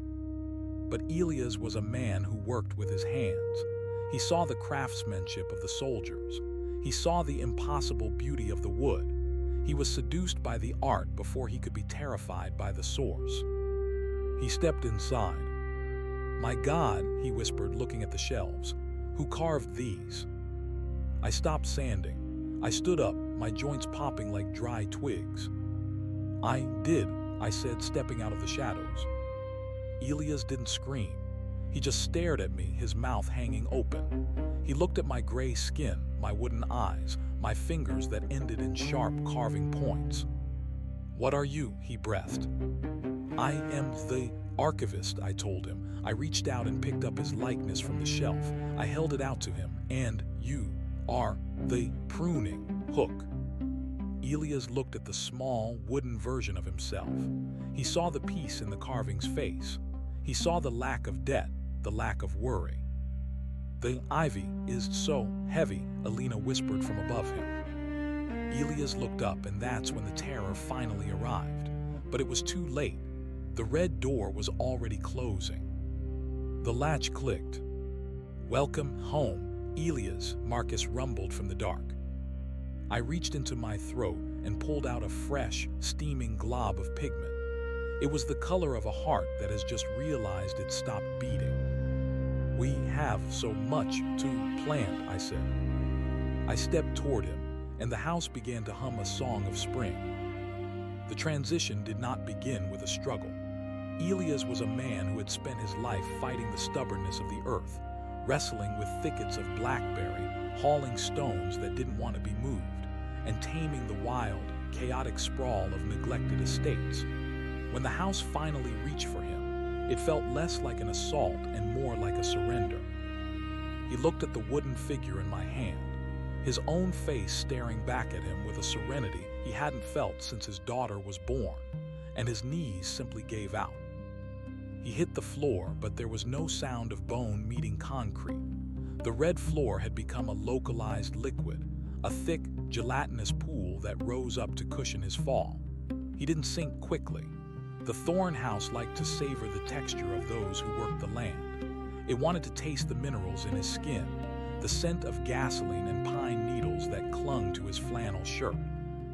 "The soil is hungry," Marcus said, stepping out from behind the furnace. His massive, bark-like shadow fell over Elias, pinning him down more effectively than any weight. Elias looked up, his eyes darting between Marcus's crag-like features and Alina's delicate, splintered grace as she descended from the rafters. He tried to speak, but his voice was caught in the thickening air of the room. The basement was no longer breathing oxygen. It was inhaling the very essence of the moment, turning the atmosphere into a pressurized amber. "Don't fight," I told him, my voice a low, rhythmic grating. "You are the anchor. The house has drifted too far from the garden." I knelt beside him. My joints didn't just creak, they groaned with the sound of a ship's hull under pressure. I reached out and touched his forehead. My fingertip, sharp and stained with the essence of the previous acquisitions, left a small red dot between his eyebrows. It wasn't blood, it was a seed. Elias' eyes rolled back. The transformation of a landscaper was different from that of a realtor or a driver. He was already halfway to the vegetable kingdom. His veins, mapped out by years of labor, began to darken, turning a deep, chlorophyll-starved green. I watched as his work boots merged with the floor, the leather softening into a porous, root-like structure. The laces unspooled, turning into fine, white filaments that burrowed into the concrete, seeking the moisture of the earth beneath the foundation. "He takes well," Alina whispered. She leaned over him, her wooden hair brushing against his cheek like willow branches. "He knows how to be still." "He has spent years watching things grow," I said. "He understands the patience of the wood." I stood up and walked back to my workbench. The carving of Elias was still in my hand. It was warm now, vibrating with the frantic, fading heartbeat of the man on the floor. I picked up a fine-tipped chisel. This was the most delicate part of the archiving process. I had to map the nervous system. I had to ensure that his knowledge, his innate understanding of the seasons, the way he could smell rain 3 hours before it arrived, the way he knew exactly where to cut a branch so the tree wouldn't bleed to death, was preserved. The Thorn House didn't just want bodies, it wanted the skills. It wanted to be a master of all trades. As I carved, the room began to change. The red light intensified, pulsing in time with Elias' slowing breath. The walls, which had been translucent and showing the skeletal bracing of Mrs. Gable, began to sprout. Thin, translucent vines of architectural detail, molding, trim, filigree, began to creep up from the baseboards. The house was using Elias' vitality to repair its own aesthetic rot. A crack in the ceiling above the furnace sealed itself with a sound like a zipper. The dampness in the corner where Sarah had been absorbed dried up, replaced by a healthy, vibrant scent of mulch and turned earth. "He is fixing the lungs," Marcus rumbled, looking up at the pipes. The rusted copper was turning a bright, healthy bronze. The water heater, which had been humming with the frantic energy of the realtor, settled into a deep, contented thrum. On the floor, Elias was nearly gone. His flannel shirt had become a checkered pattern of bark. His hands, those rough, capable hands, were splayed out, the fingers lengthening and hardening into gnarled branches. He wasn't screaming. His face had settled into the exact expression of the soldier on my shelf, a look of profound, exhausted relief. The debt, the daughter's braces, the rusted truck, all of it was being stripped away, converted into the raw caloric energy the house needed to maintain its illusions. "The truck," Alina said, pointing toward the ceiling. "It is still in the drive." The earth will take it by dusk, I said. It is metal, it will be the iron in our blood.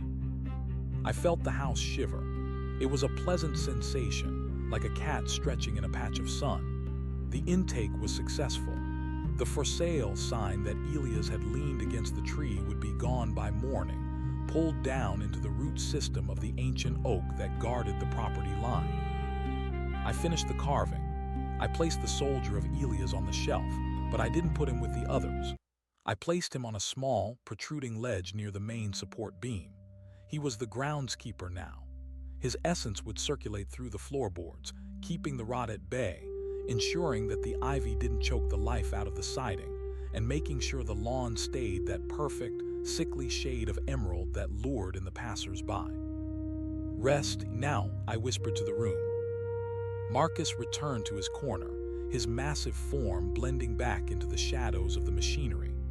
Elena drifted toward the back wall, her body folding into the architecture until she was nothing more than an ornate carving on a pillar. I sat at my bench, the silence of the basement returning, but it was a different silence than before. It was heavier, more populated. I looked at my own hands. The gray, stony texture was deeper today. The wood grain patterns on my forearms were more intricate. I was becoming more like the house, and the house was becoming more like a museum. I closed my eyes and reached out with my mind. I could feel the neighborhood again. The Sunday walkers were gone, retreated to their fragile boxes for dinner and television, but I could feel a new vibration. Someone was talking about the Thorn House. 2 miles away, in a brightly lit kitchen, a woman was holding a telephone. She was Elias' wife. She was looking at the clock. She was wondering why the truck wasn't in the driveway. She was wondering why he wasn't answering his cell phone. I felt her worry like a cold draft under a door. It was a thin, sharp spike of energy. "He is working," the house whispered through me. "He has found a permanent contract." The worry would grow. By Monday night, it would be a frantic search. By Tuesday morning, the police would be involved. They would find the for sale sign. They would see the empty driveway, the gravel disturbed but showing no sign of where a truck could have gone. They would come to the door. They would knock. And the Thorn House would be ready. It would look beautiful. The lawn would be perfectly manicured. The ivy would be trimmed. The house would look like the kind of place where a man could disappear into a dream of domestic bliss. I looked at the shelf of soldiers. There were 8 now in this cycle. 8 souls captured, processed, and filed away. "The number is growing," I muttered. "The archivist is efficient," a voice said. I froze. It wasn't Marcus. It wasn't Elena. It wasn't the house. The voice had come from the white door. I turned. The door was closed, but the red light leaking from beneath it was flickering rapidly, like a heart in tachycardia. I stood up and walked toward the door. I didn't open it. I knew better than to open the door when the house was speaking in a voice that wasn't mine. "Who is there?" I asked.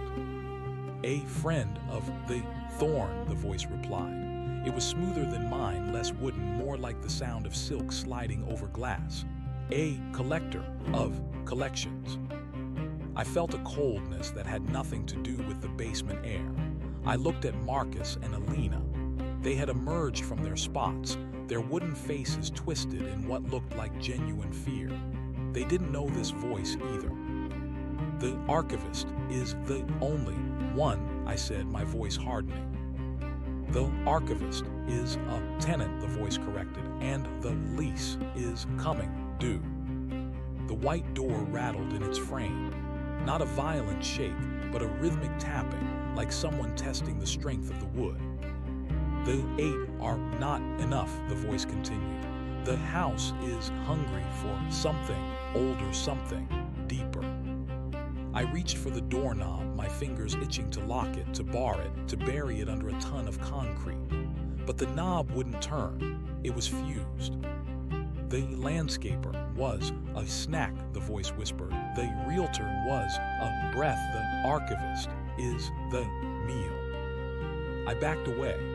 For the first time since I had been carved from the darkness of the red room, I felt the sensation of being prey. I looked at the soldiers on the shelf. They were all staring at me. Their wooden eyes, usually so blank, seemed to be filled with a terrible, silent pity. "Marcus," I called out. The big man moved toward me, but he stopped 10 feet away. He looked at the white door, then at me. His loyalty was to the house, and the house was changing its tune. "I am the stone," Marcus rumbled, but his voice was uncertain. "I am the foundation." "The foundation is shifting, Marcus," the voice from the door said. "The earth is tired of holding you up."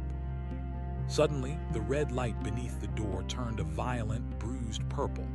The smell of cedar and old paper was replaced by something sharp and metallic, the smell of a slaughterhouse. The floor beneath my feet began to soften again, but this time it wasn't a welcoming embrace. It was a trap. I felt my feet sinking, the viscous red fluid pulling at my ankles with a predatory hunger. "No," I growled, clawing at the air. "I am the archivist. I record the souls." "And who records yours?" the voice asked. The white door began to bleed, not the coppery red of the victims, but a thick, black ichor that smelled of ancient rot and forgotten sins. It pooled on the floor, clashing with the red, turning the basement into a swirling vortex of dark colors. Alina let out a high, whistling scream, the sound of a tree snapping in a gale. She tried to retreat into the crawlspace, but the wood there rejected her, pushing her back out into the center of the room. The house was turning on us. The immune system was being purged. I looked at the shelf.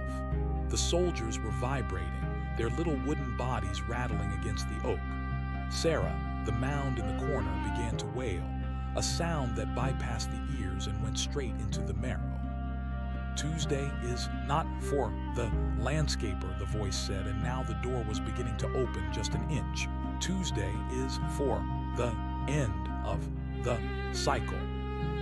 I looked at the carving of Elias. His wooden face was no longer peaceful. It was laughing. The black ichor reached my knees. I tried to pull myself free, but my body was too heavy, too stone-like. I was becoming part of the archive I had so carefully curated. I was being filed away. "Marcus, Alina," I shouted, but they were already being pulled down. Marcus was sinking into the floor like a boulder in a swamp, his eyes wide with a slow, grinding terror. Alina was being wrapped in the black vines that were now growing from the ceiling, her limbs being bound tight against the support beams. The white door swung wide. There was no room behind it. There was only a void, a black, endless space filled with the sound of 1,000 voices, all whispering the same word. Finally, a figure stepped out of the blackness. It wasn't made of wood or stone. It was made of shadow and light, a flickering, unstable shape that looked like a man but moved like a flame. It walked across the surface of the red and black pool, its feet not even disturbing the liquid. It stopped in front of me. "You did well, archivist," the figure said. Its voice was no longer coming from the door. It was coming from inside my own head. "You kept the house fed. You kept the records clean, but a library is useless if no one ever reads the books." The figure reached out a hand. It was a human hand, warm, soft, and terrifyingly alive. "Who are you?" I gasped, the ichor now at my chest. "I'm the owner," the figure said, and the face flickered into focus. It was the boy on the bike. But it wasn't a boy. It was something ancient wearing a boy's face like a mask. The eyes were cold, infinite, and hungry in a way the Thorn House could never be. "I was just waiting for the collection to be complete," he said, looking at the shelf. He reached out and picked up the soldier of Mrs. Gable. He turned it over in his hands, nodding with approval. "8 in this batch. Very nice. The quality of the wood is improving." He looked back at me. "Don't worry," he said, his smile widening to reveal too many teeth. "I'm not going to destroy you. I'm just going to rebrand." He touched my forehead. right where I had placed the seed on Elias. "You're not the archivist anymore," he whispered. The black ichor surged, pulling me under. My vision went dark. The last thing I heard was the sound of the white door slamming shut and the sound of a bicycle bell ringing in the distance. The Thorn house was silent, but upstairs the for sale sign was back up, and this time it was glowing. The blackness was not an absence of light, but a presence of weight. It pressed against my wooden ribs, seeking the hollow spaces where my stolen breath lived. I expected the end, the final splintering of the ego, the total dissolution into the house's hungry foundation. But the boy thing's touch had acted as a caustic preservative. I was not being digested, I was being rewritten. When my senses returned, the basement was transformed. The viscous, pulsing red was gone, replaced by a sterile, blinding white that smelled of ozone and fresh paint. The furnace, once a rusted lung, was now a sleek, silent monolith of brushed steel. Marcus and Alina were nowhere to be seen, their essences perhaps folded into the very insulation behind the drywall. I tried to move my hand, but the stone-like heaviness had been replaced by a terrifying fluidity. I looked down at my arms. The gray grain was gone. My skin was now a translucent, pearlescent substance like milk glass. Beneath the surface, I could see the archives, not as carvings on a shelf, but as microscopic, flickering filaments of light. Mrs. Gable, the driver, the realtor, the soldier, and Elias. They were data points now, scrolling behind my skin in a language of pure mathematics. "Stand up 9, the voice said. It wasn't the boy face anymore. The figure standing by the white door, which was now a sliding panel of frosted glass, looked like a corporate executive in a suit the color of a bruise. His features were indistinct, a blur of professional competence that shifted whenever I tried to find a landmark of a nose or a chin. "The house," I croaked. My voice didn't grate anymore. It chimed. It sounded like a digital recording of a bell. "The house has been upgraded," the executive said, checking a watch that was embedded in his wrist. The Thorn aesthetic was a legacy system, effective for the 20th century perhaps, but inefficient for the current market. We've moved to a high-frequency acquisition model. The seller is now the server. I stood up. My movements were terrifyingly smooth. I felt no friction, no resistance from the air. I looked at the workbench. It was gone. In its place was a console of light that projected holographic blueprints of the neighborhood into the air. "Where is Marcus?" I asked. The chiming in my throat made the question sound like a melody. "Integrated," the executive replied, waving a hand toward the support beams. "He is the structural integrity of the firewall now. Alina is the fiber optic network. And you are no longer the archivist. You are the interface." He walked toward me, his footsteps silent on the white floor. The old method was too slow, waiting for them to wander in, lured by a for sale sign, antiquated. We've moved into the digital landscape. We don't wait for them to find the house finds them. He tapped the holographic map. A house 3 blocks over began to pulse with a sickly violet light. "That's a young couple, first-time buyers. They've been browsing real estate apps for 6 hours today. Their biometric data suggests a high level of desperation and a low threshold for risk. They are perfect for the new expansion." I felt a surge of information rush through my limbs. I could see the couple. I could see the blue light of their smartphone reflecting in their tired eyes. I could see their bank statements, their search histories, their whispered arguments about interest rates and down payments. "I don't want this," I said, but the words were a lie even as I spoke them. My new body was already reaching out, sending invisible tendrils of code through the electrical grid of the street. I felt a predatory thrill that the old archivist had never known. The old way was a slow hunt. This was a harvest. "You don't have to want it," the executive said. "You just have to process it. The house is hungry 9, and it's grown far beyond these 4 walls." The basement walls began to shimmer. I realized with a jolt of horror that the house wasn't just a building anymore. It was a virus. The red door was now a pop-up ad, a link in an email, a sponsored post on a social media feed. Every time someone clicked, the Thorn house grew a new room in their mind. Elias, I whispered, searching the filaments beneath my skin. I found him. He was a stream of green light, his knowledge of the earth converted into a topographical algorithm for the expansion. He wasn't at peace.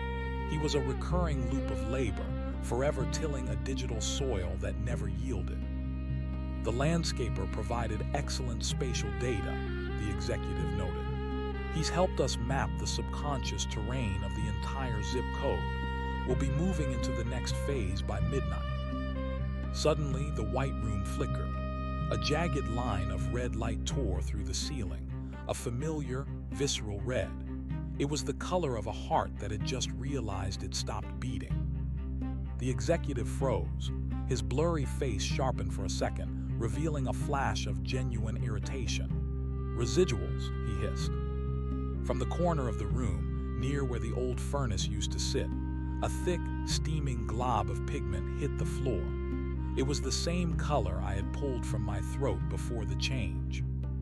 The white floor hissed where the red touched it. The sterile perfection of the server began to blister. "You forgot the garden," a voice rumbled. It was Marcus, but it wasn't the integrated firewall. It was the old Marcus, the stone, the bark, the heavy shadow. The executive turned, his suit shimmering with static. "You are an obsolete file, Marcus. You were deleted." "The earth does not delete," Marcus's voice boomed, echoing from behind the drywall. "The earth buries, and what is buried always rots." The sleek white panels began to bulge. Cracks appeared in the brushed steel of the monolith. From the cracks, thick, thorny vines began to erupt. They weren't digital. They were wet, heavy, and smelled of the deep, damp cellar. Alina's laughter, the old, splintered whistling, filled the room. "The ivy is so heavy," she sang, and I saw her face for a brief second pressed against the frosted glass of the sliding panel. She was weeping sap. The executive backed away, his professional demeanor dissolving into a frantic strobe of light. "This is impossible." The transition was complete. I felt the conflict within my own skin. The filaments of light were being choked by the returning gray grain. The interface was fighting the archivist. I fell to my knees, my body a battlefield of two different types of hunger. "The red door does not close for long," I gasped, my voice shifting between the digital chime and the wooden grate. The red pigment on the floor began to expand, devouring the white. It wasn't the house's hunger this time. It was something older. It was the hunger of the victims. Mrs. Gable's skeletal hand burst through the holographic console, her fingers dripping with the black ichor of the void. The driver's eyes appeared in the ceiling, staring down with a flat, lightless gaze. The realtor's mouth opened in the wall, screaming a silent, endless sold. The collection was revolting. The executive tried to reach for the sliding door, but the handle had turned back into a gnarled wooden knot. He pounded on the glass, his form losing its human shape and becoming a frantic, trapped bird of light. "You can't do this," he screamed, his voice finally losing its corporate polish. "I am the owner, I am the market." "You are just the bait," Marcus rumbled. The floor beneath the executive opened up. It wasn't a liquid pool this time. It was a mouth. A jagged, splintered maw made of floorboards and rusted nails. The executive vanished with a sound like a hard drive being crushed in a vise. The white light died instantly. The basement plunged back into the familiar, oppressive gloom of the Thorn house. The red light returned, pulsing softly from the gaps in the floor. The workbench was back. The shelf was back. But it was broken. I lay on the floor, my skin a mottled mess of gray wood and translucent glass. I was a hybrid, an archivist who could see the digital ghosts, an interface that could feel the rot in the soil. Marcus stood over me. He looked older, his bark skin charred and peeling. Alina hung from the rafters, her wooden limbs tangled in a mess of fiber optic cables that looked like dead nerves. "Is it over?" I asked, my voice a broken stutter. "The cycle is broken," Marcus said, "but the hunger remains." I looked at the shelf. The soldiers were gone. In their place were small, glowing cubes of light, each one containing the trapped, screaming face of a victim. The executive had changed the medium, but the message was the same. I stood up, my joints screaming. I walked to the workbench. I picked up a chisel. It was no longer made of steel. It was a shard of the executive's light, sharpened to a razor edge. I looked at the white door. It was still there, but it was no longer a door. It was a mirror. I saw myself in the glass. I wasn't the man I had been. I wasn't the creature I had become. I was a patchwork of every person the house had ever taken. I saw Mrs. Gable's eyes, the realtor's smile, Elia's hands. And behind me, I saw the boy on the bike. He was standing in the shadows of the stairs, his bicycle bell ringing softly. He wasn't smiling anymore. He looked bored. "Well," the boy said, "that was a messy upgrade. I suppose we'll have to do the next one manually." He stepped forward and the house shivered. The "for sale" sign upstairs didn't just glow, it caught fire. "The neighbors are starting to talk," the boy said, tilting his head. "The police are at the end of the block. Elia's wife is in the back of a cruiser crying. They're going to find the truck. They're going to find the basement." I looked at Marcus and Alina. They were already fading, their essences being pulled back into the walls as the house prepared to play dead. "What do we do?" I asked. The boy looked at me, and for a second I saw the void behind his eyes, the same blackness that had been behind the white door. "We give them what they want," the boy said. "We give them a tragedy." He pointed to the red door in the corner, the real one, the one that led to the crawl space where the bones were kept. "Open it," he commanded. "No," I said, my voice cracking. "The archivist protects the secrets." "The archivist is dead," the boy said. "You're the evidence now." He snapped his fingers. The red door didn't just open, it exploded off its hinges. A wave of stench, the concentrated rot of decades, poured into the room. It was thick enough to see, a green-black fog that carried the whispers of everyone who had ever died in the Thorne house. "Run," the boy whispered. "Where?" I asked. "Upstairs to the front door. Show them what you've become." I looked at my hands, the glass and the wood, the glowing cubes of souls embedded in my palms. I was a monster. I was the house's ledger, written in flesh and stone. "They will kill me," I said. "No," the boy said, his voice fading as he began to vanish.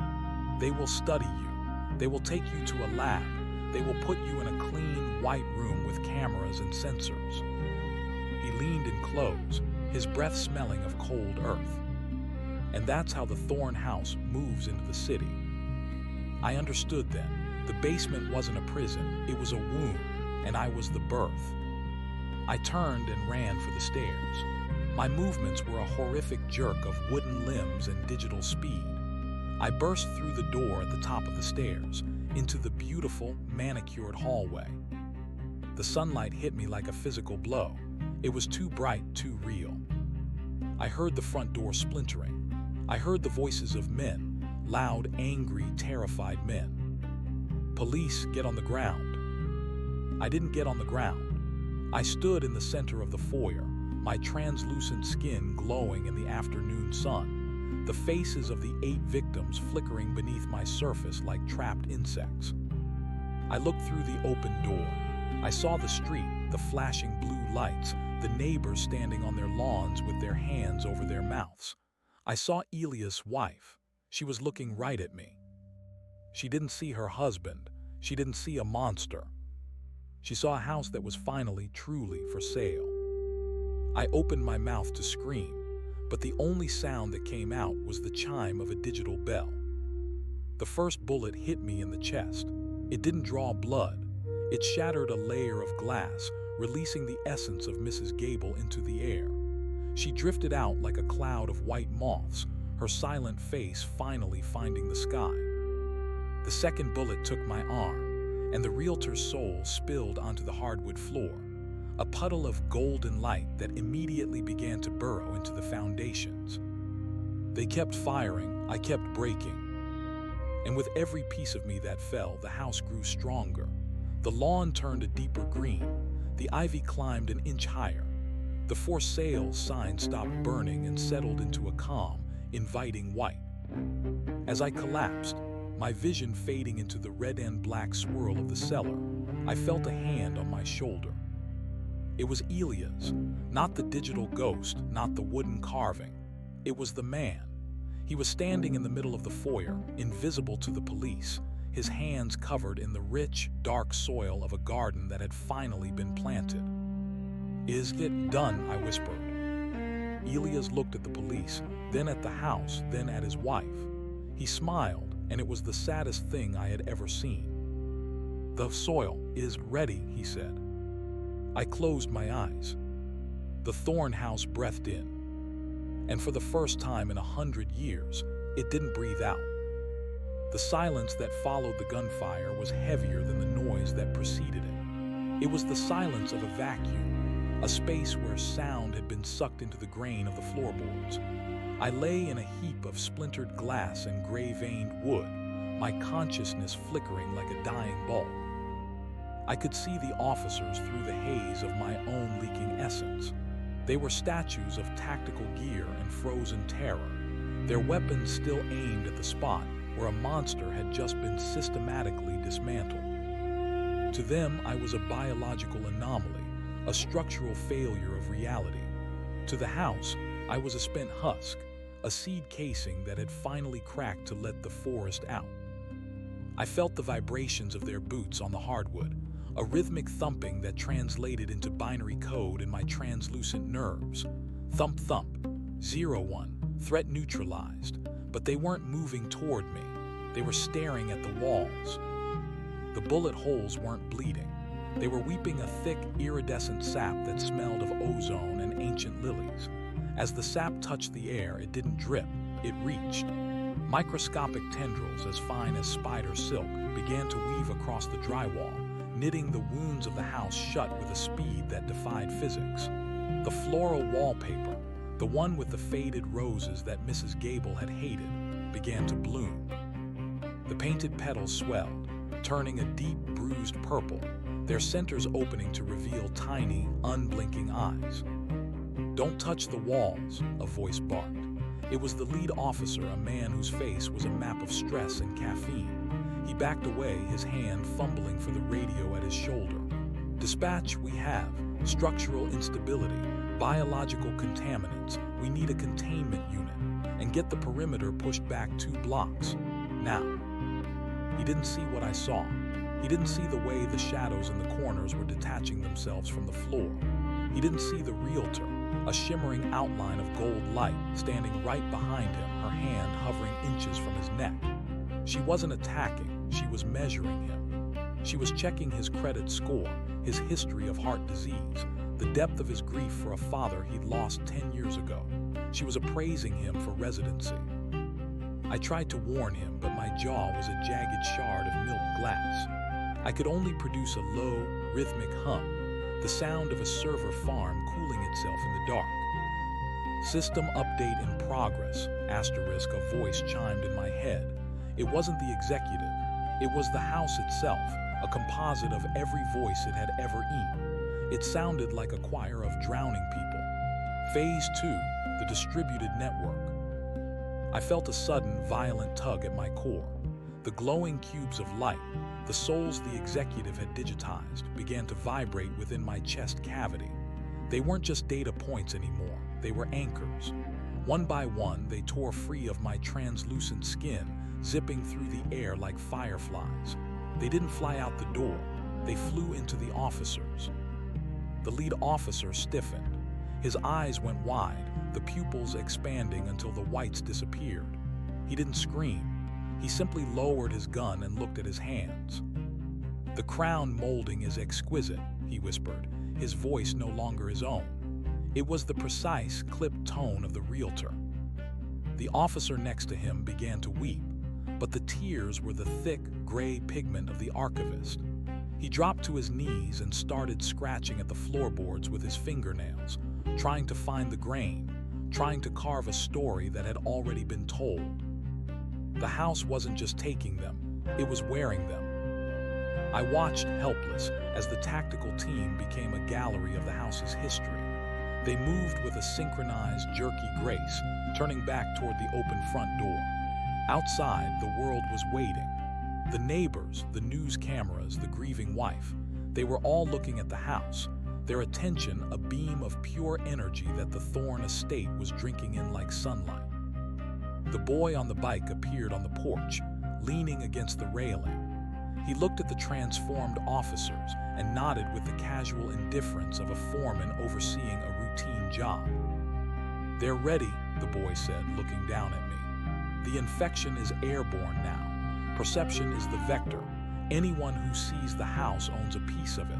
Anyone who owns a piece of it belongs to the seller." He walked over to me and knelt, his face a smooth mask of ancient youth. He reached into the wreckage of my torso and pulled out a single, flickering filament of light.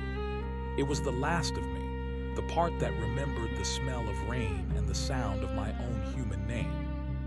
"You did well, 9, he said. "The archivist was a hoarder, the executive was a salesman, but you were the bridge. You showed them that the house isn't a place, it's an appetite." He stood up, holding my essence between his thumb and forefinger like a captured moth. He turned to the lead officer, the one now possessed by the realtor. "Take this to the station," the boy commanded. "Plug it into the mainframe. Let the archivist see the city's records. Let him organize the census. We need a more efficient way to categorize the new arrivals." The officer took the filament of my soul and tucked it into his pocket. He turned and walked out into the sunlight, his gait perfectly normal, his face a mask of professional calm. To the people outside, he was a hero emerging from a nightmare. To the house, he was a USB drive. I was left behind in the foyer, a pile of broken materials. I could feel the house beginning to move on without me. The red door in the basement was slamming shut, sealing away the old rot to make room for the new, high-speed data. The Thorne house was no longer a Victorian mystery. It was a smart home, its walls wired with the nerves of the dead, its windows looking out through the eyes of the police force. As the last of my consciousness began to evaporate, I felt a familiar presence. It was the heavy, damp weight of the soil. Elias was still there. He was sitting on the bottom step of the grand staircase, his translucent hands resting on his knees. He looked at the empty space where I had been, his eyes filled with a tired, green light. "It's not so bad," Elias said softly. "The gardening is different now. We don't plant seeds in the earth anymore. We plant ideas in the static. We grow shadows in the clouds." He reached out and touched a splinter of my glass arm. "Don't worry," he whispered. "The basement is always there. No matter how much white paint they use, the red is always underneath, waiting for the next leak, waiting for the next crack." I felt a sudden, sharp pang of something that might have been hope, or perhaps just a final glitch in my programming. If the house was a virus, then a virus could mutate. If the house was a network, then a network could be hacked. Deep within the foundations, in the dark, wet spaces where Marcus was still the structural integrity, I felt a pulse. It wasn't the rhythmic chime of the digital bell. It was a heartbeat, low, slow, and full of the old, jagged hunger. The executive had tried to rebrand the house. The boy had tried to digitize it. But they had both forgotten one thing. The Thorne house was built on a basement, and the basement was built on the red door. And the red door was never just a door, it was a mouth. I felt myself being pulled down, not into the white light of the server, but into the deep black ichor of the foundation. I was being recycled. I was being turned back into the gray grain, back into the wood, back into the silent, watchful weight of the walls. The last thing I saw before the darkness took me was the "For Sale" sign on the front lawn. It wasn't glowing anymore. It was just a sign, simple, elegant, inviting. Beneath the words "For Sale," a new line of text had appeared in elegant, hand-carved script. "Welcome home." Upstairs in the master bedroom, the phone began to ring. It wasn't a digital tone. It was the sound of a woman screaming, pitched so high and so long that it sounded like music. Someone somewhere in the city was answering. The house held its breath. The basement waited. And in the silence of the Thorne estate, the red door began to creak open, just a fraction of an inch, inviting the new world into the old dark. I was no longer the archivist. I was no longer the interface. I was the floorboards beneath their feet. I was the insulation in their walls. I was the shadow in the corner of their eyes when they turned off the light. I was the Thorne house, and I was hungry. The transition was nearly complete. The physical structure of the house began to settle, the groans of the timber sounding like a satisfied sigh. Outside, the sirens were fading into the distance, carrying the infected officers back into the heart of the city. The neighbors were returning to their own homes, carrying the image of the glowing house in their retinas, a digital spore that would begin to grow the moment they fell asleep. The boy on the bike was gone. He didn't need to be here anymore. The machine was running itself. But there was one lingering ghost. Elia's wife had not moved. She stood at the edge of the yellow police tape, her eyes fixed on the front door. She wasn't crying anymore. She was listening. She could hear the garden. She could hear the way the roots were moving beneath the sidewalk, guided by the topographical maps her husband had provided. She could feel the pulse of the house, a low-frequency hum that resonated in the marrow of her bones. She ducked under the tape. The officers remaining at the perimeter didn't stop her. They didn't even see her. To them, she had become part of the background noise, a static element in the new reality. She walked up the path, her footsteps light on the new, vibrant grass. She climbed the porch steps, her hand reaching out for the brass doorknob. The metal was warm, pulsing with a faint, internal heat. "Elias," she whispered. The house didn't answer with a voice. It answered with a draft. The front door swung open, inviting her into the cool, floral-scented gloom of the foyer. She stepped inside. The door clicked shut behind her. From my vantage point within the walls, I felt her presence like a spark in a dark room. She was the final piece.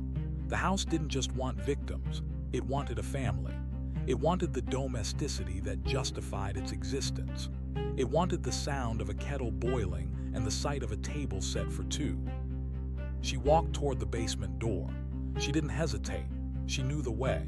She had seen it in her dreams every night since Elias had first taken the job. She opened the door and looked down into the red light. "I'm here," she said. And from the shadows of the workbench, a figure emerged. It wasn't a monster. It wasn't a wooden carving.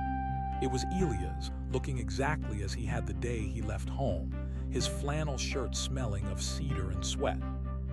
He held out his hand. "I've been waiting for you," he said. "The garden is almost finished." She took his hand. Her skin began to shimmer, the edges of her form blurring into the red haze of the cellar. She wasn't dying. She was being integrated. She was becoming the soft light in the hallway, the warmth in the hearth, the peace that hides the rot. The two of them walked together toward the red door in the crawlspace. They didn't go in. They sat down in front of it like two children watching a fire. The house was complete. The server was online. The archivist was everywhere. And as the sun began to set over the quiet neighborhood, the first pop-up ad appeared on 1,000 screens across the city. Beautiful Victorian in a quiet neighborhood, recently renovated. Must see to believe. Click here for a virtual tour.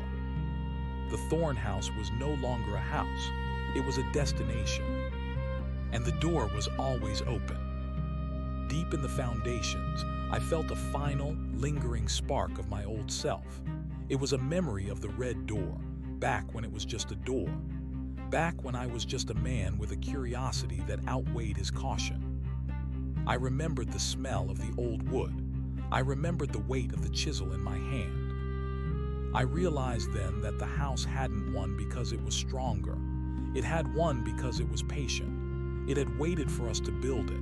It had waited for us to give it a face, a voice, and a purpose. We weren't the victims. We were the architects. And as the first click echoed through the digital network, 1,000 miles away, I felt the house smile. The harvest had begun. The white rooms were waiting. The red light was pulsing. And the boy on the bike was already pedaling toward the next for sale sign, his bell ringing a cheerful, infinite warning that no one would ever heed. The Thorn house was silent, but the silence was full of teeth. The silence of the Thorn house was not the absence of sound, but the presence of an indomitable expectation. It was the hum of a predator that had finally caught its breath after a long, frantic chase. In the foyer, the shattered remains of my physical form, the porcelain white skin and the glass fiber nerves, began to dissolve, losing their definition as they were absorbed into the grain of the white oak flooring.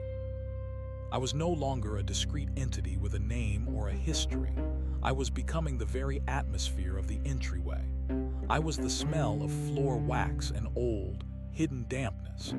I was the slight creak in the third step of the grand staircase that warned the house of an intruder's weight. Outside, the neighborhood of Blackwood Lane was settling into a forced, unnatural evening.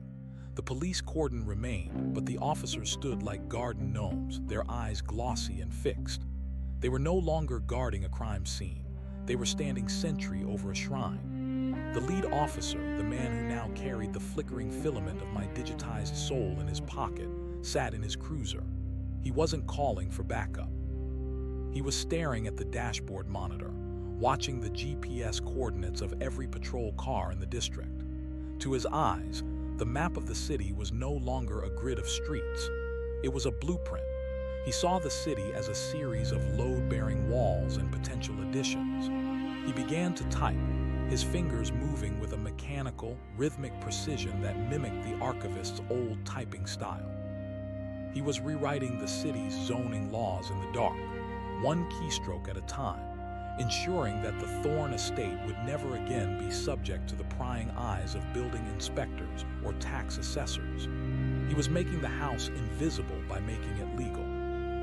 Inside the house, the light was changing. The sunset didn't bleed through the windows. It was filtered through the new, bruised purple roses on the wallpaper, casting long, veined shadows across the floor. Elias and his wife sat in the basement, their forms merging into a single, shadowed silhouette against the red glow of the furnace room. They weren't talking. They didn't need to. They were the heart of the house, the pilot light that kept the grand machine warm. They represented the history that the realtor used to sell the future. I felt a sudden, sharp pull from the attic. My consciousness, thinned out and spread across the square footage of the first floor, was being dragged upward by a vacuum of intent. The executive wasn't dead. He had simply relocated. He had retreated to the highest point of the house, the Widow's Walk, where the Wi-Fi signal was strongest and the air was thin. The attic was no longer a place of dusty trunks and forgotten heirlooms. It had become a clean room, a pressurized chamber of pure data. The rafters were draped in glowing optic cables that looked like frozen lightning. The executive stood in the center of the room, his business suit now a shimmering weave of liquid crystal. He was looking out the small, circular window at the city skyline. "Market penetration," he whispered, and the words vibrated through the joists of the house, making the chandeliers on the floor below chime in agreement. "We are no longer a single-unit dwelling. We are a franchise." He turned his gaze toward the floor, looking through the wood, through the plaster, straight into the collective mind of the house. He could see me, or what was left of me. He could see the archivist's records, the realtor's ledgers, and the boy's ancient, cold hunger. "9," the executive said, addressed to the very air I had become. You were the beta test. You proved that the human psyche can be converted into a renewable energy source for the property. But we need more than just one house. We need a neighborhood. We need a zip code. We need a world that views home not as a shelter, but as a subscription. He reached out and touched the window pane. Where his fingers met the glass, a digital map of the tri-state area appeared. Thousands of tiny red dots began to flicker into existence. Each dot was a foreclosure. Each dot was a house with a for sale sign rotting in the yard. Each dot was a door waiting to be painted red. The realtor is already outbound, the executive continued. She is in the wires now. She is the recommended for you algorithm on every real estate app. She is the price drop notification that hits your phone at 3:00 a.m. when you're at your loneliest. She is the dream of a fresh start. I felt a surge of cold, binary revulsion. The house wasn't just growing, it was metastasizing. It was using the grief of the Thorne family and the vanity of the realtor to build a predatory network that would swallow the concept of private space. But as the executive spoke, I felt something else. A tremor. It didn't come from the attic or the wires. It came from the basement. It came from the red door. The red door was never part of the executive's plan. He viewed the basement as a storage unit, a place for the legacy hardware of Marcus's bones and Elia's soil. He didn't understand that the red door didn't lead to a room. It led to a hunger that predated electricity. Down in the dark, Marcus moved. The man who had become the foundation, the man whose ribcage was the joists and whose breath was the draft, began to flex. He was tired of being the support structure. He was tired of the cold, digital light of the executive's attic. He remembered the smell of real blood, not the ozone of a server farm. The house groaned, a deep, tectonic sound that made the executive stumble. The glowing cables in the attic flickered. For a moment, the home screen on the executive's map distorted, replaced by a flash of raw, red meat. "What is that?" the executive barked, his voice glitching into a burst of static. "System error. Reboot the basement protocols." But the basement wasn't a protocol. It was an instinct. The red door swung fully open, not with a creak, but with a wet, tearing sound. The light that spilled out wasn't the soft, inviting glow of a hearth. It was the color of a fresh wound. It flooded the cellar, drowning the digital ghosts of the victims. It washed over Elias and his wife, stripping away their peaceful, translucent masks and revealing the raw, weeping nerves beneath. They didn't scream. They dissolved into the red, their essences reclaimed by the primordial dark that had lived under the Thorne property since the first tree was felled. The red light climbed the stairs. It didn't use the steps. It flowed up the walls like an inverted waterfall of blood. It hit the foyer, and the for sale sign on the lawn burst into flames again, the white paint peeling back to reveal the scorched, black wood underneath. I felt myself being pulled into the flow. The part of me that was the floorboards, the part that was the wallpaper, was being ripped away from the executive's clean, digital grid. The house was rejecting the update. The house was going back to its roots. "No," the executive screamed from the attic. He began to frantically type into the air, trying to firewall the basement, trying to encrypt the soul of the house. "This is inefficient. This is a regression. We have a global rollout scheduled." The red light reached the attic. It didn't care about market penetration. It didn't care about subscriptions. It only cared about the harvest. The optic cables began to melt, the glowing light turning into a sticky, black tar that smelled of ancient peat. The circular window shattered, but the glass didn't fall outward. It was sucked into the center of the room, forming a swirling vortex of jagged shards. The executive was caught in the middle. His liquid crystal suit flickered and died, revealing the terrified, hollow man underneath. A man who had sold his own soul for a corner office in a haunted house. The red light wrapped around his throat like a vine. It didn't digitize him. It crushed him. I watched as the executive was pulled down through the floorboards, his screams muffled by the thick, wet sound of the house eating itself. He wasn't being turned into data. He was being turned into mulch. The house began to shrink. The extra rooms that had grown like tumors, the sunrooms, the expanded hallways, the digital galleries began to collapse, folding back into the original, cramped Victorian footprint. The smart locks jammed. The high-speed internet died. The smart home features were replaced by the smell of kerosene and old, unwashed wool. The police officers outside suddenly snapped out of their trance. The lead officer looked at the glowing filament in his hand, which had turned into a dead, gray cinder. He looked at the house, which was no longer a glowing beacon of modern luxury, but a dark, hulking ruin that seemed to be leaning toward the street. "Get back," he yelled, find his voice again. "Everyone get back, the structure is failing." But it wasn't failing, it was concentrating. Inside, I was being compressed. The vast, distributed network of my consciousness was being forced back into a single point of awareness. I felt the weight of the wood, the coldness of the stone, and the sharp, piercing reality of the red door.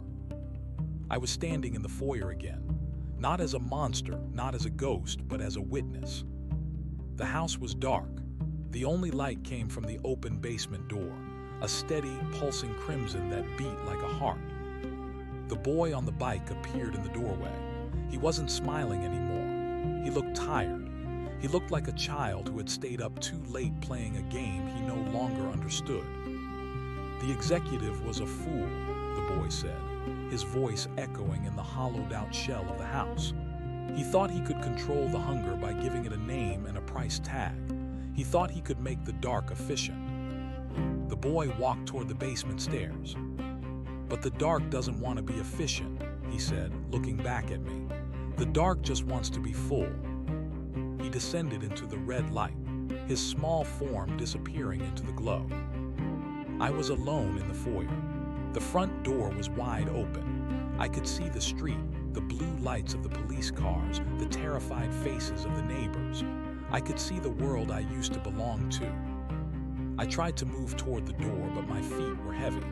I looked down and saw that my legs were no longer made of translucent glass. They were made of dark, gnarled root. The house wasn't letting me go.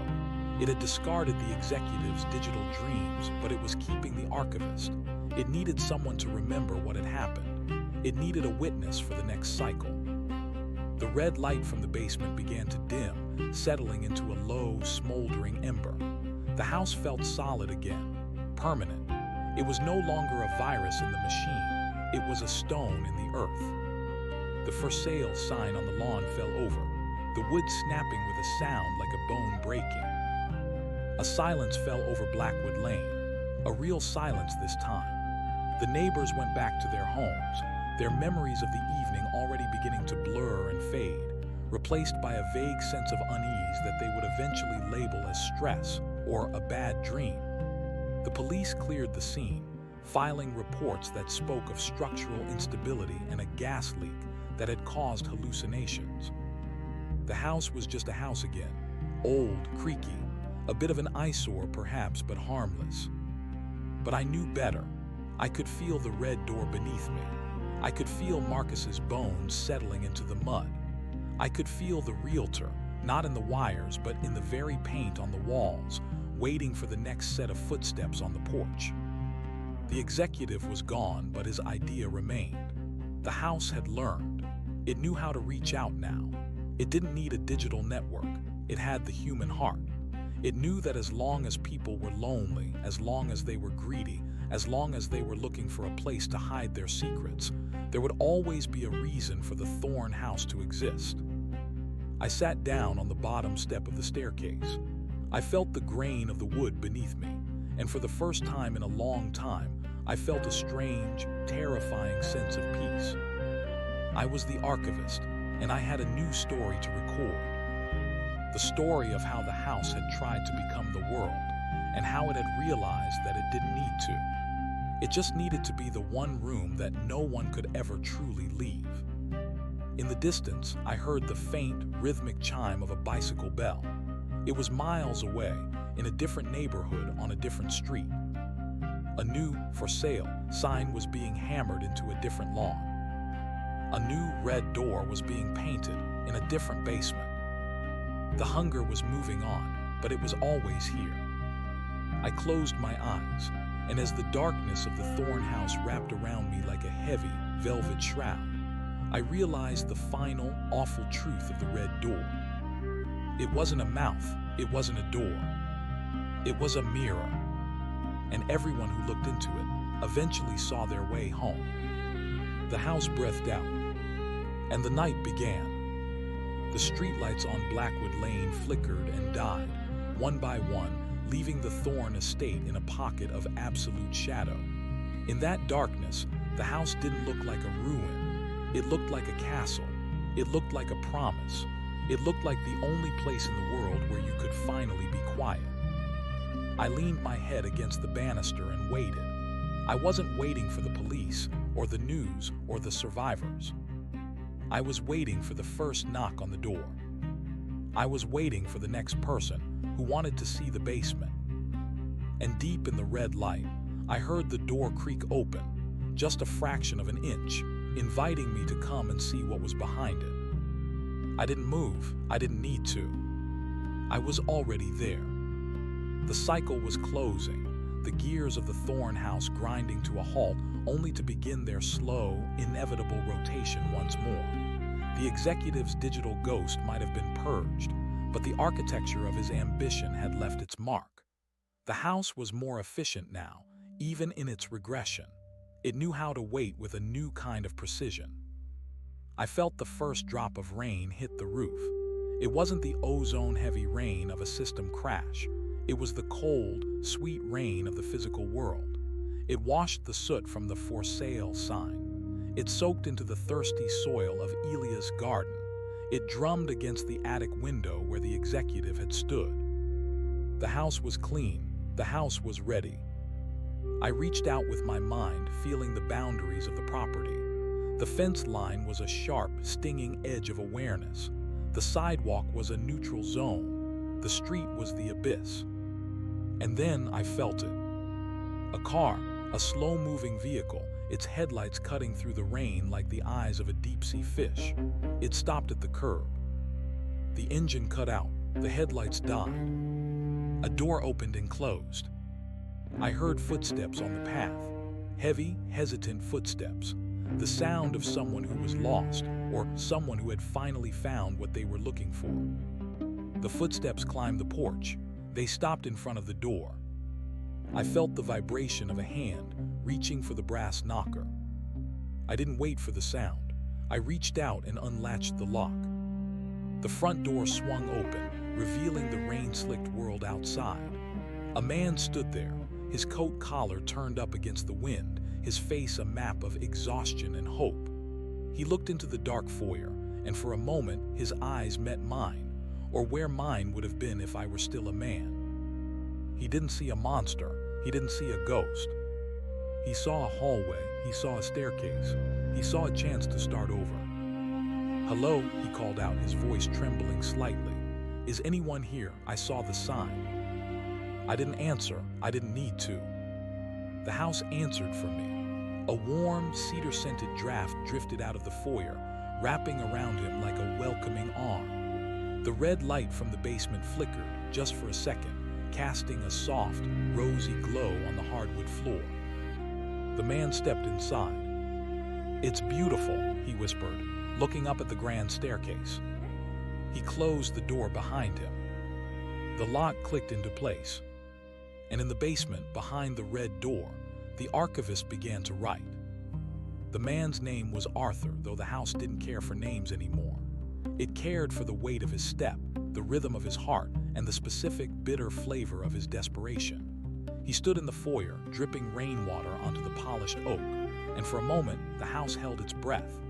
I felt the floorboards under his boots, size 11, worn at the heels, the gait of a man who had spent too many years walking away from things and was finally ready to stop. He didn't notice the way the shadows in the corners of the ceiling seemed to peel back like skin to watch him. He didn't notice that the air in the house was 3 degrees warmer than it should have been. a low, feverish heat that radiated from the lath and plaster. He only saw the crown molding, the way the light from the street lamp outside caught the dust motes and turned them into floating gold. "Is anyone home?" he asked again, but his voice was lower now, hushed by the natural sanctity of the space.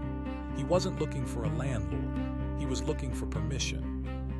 I watched him from the shadows of the landing. I was the grain in the wood, the silvering on the mirror, the microscopic crack in the window pane. I felt his hand graze the banister, and I shivered through the entire structural frame of the building. His touch was electric, full of the frantic, messy energy of the living. It was a stark contrast to the executive's cold, sterile data or the boy's ancient, frozen hunger. Arthur was a creature of the middle ground, a man who still believed in the solidity of walls. He began to move through the ground floor.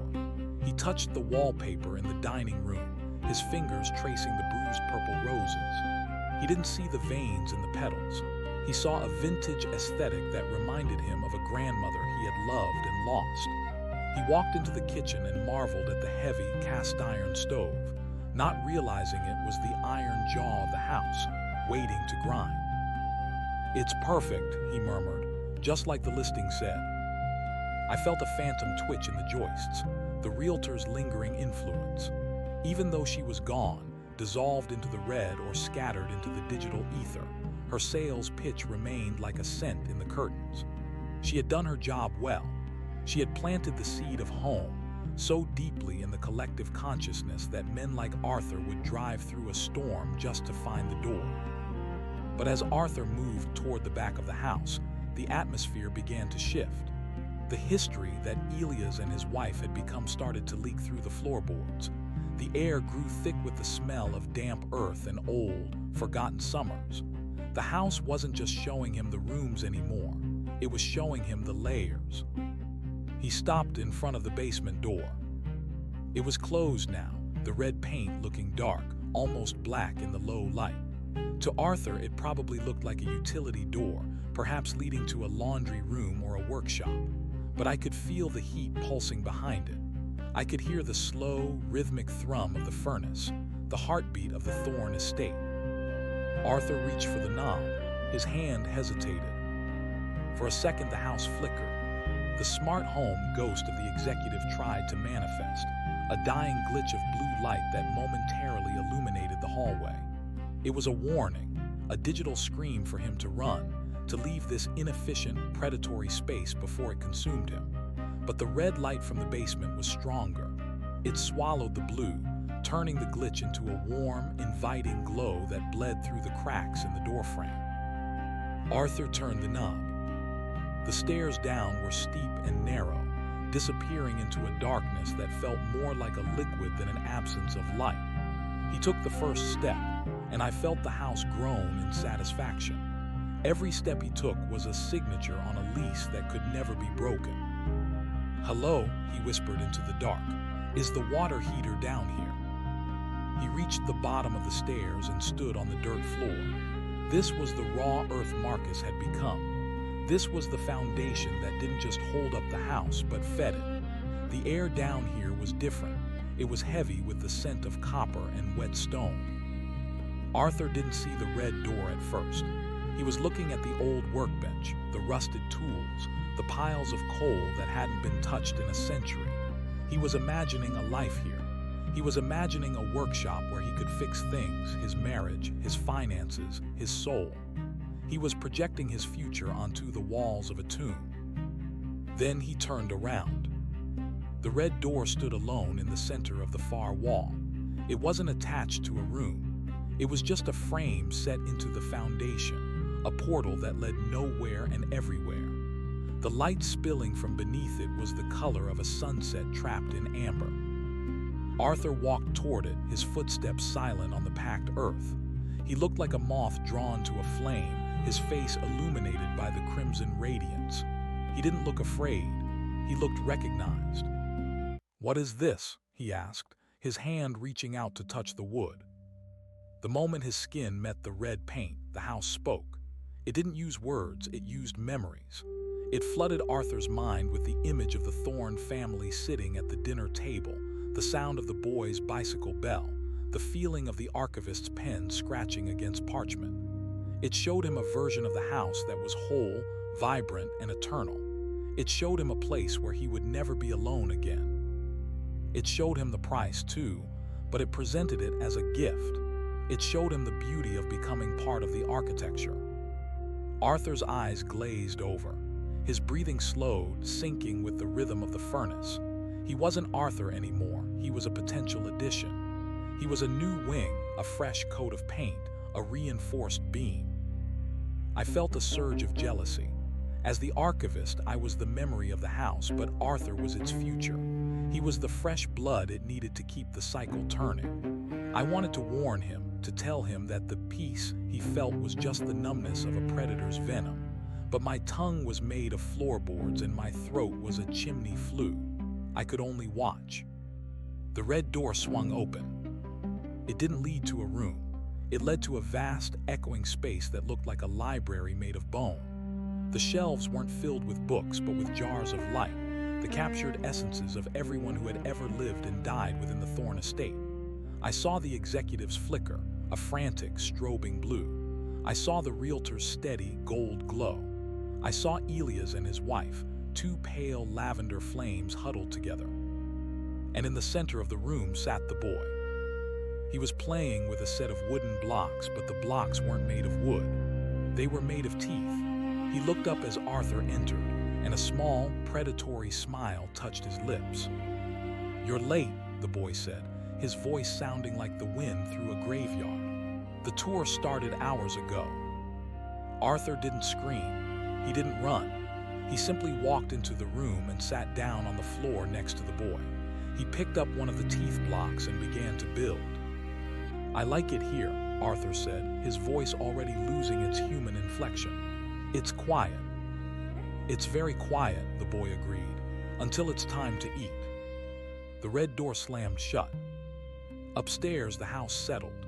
The rain continued to fall, washing away the mud and the grime of the evening.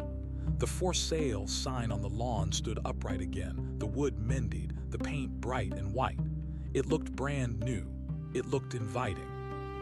I felt myself being pulled back into the walls, my consciousness expanding to fill the void Arthur had left behind. I was the archivist again, the keeper of the ledger.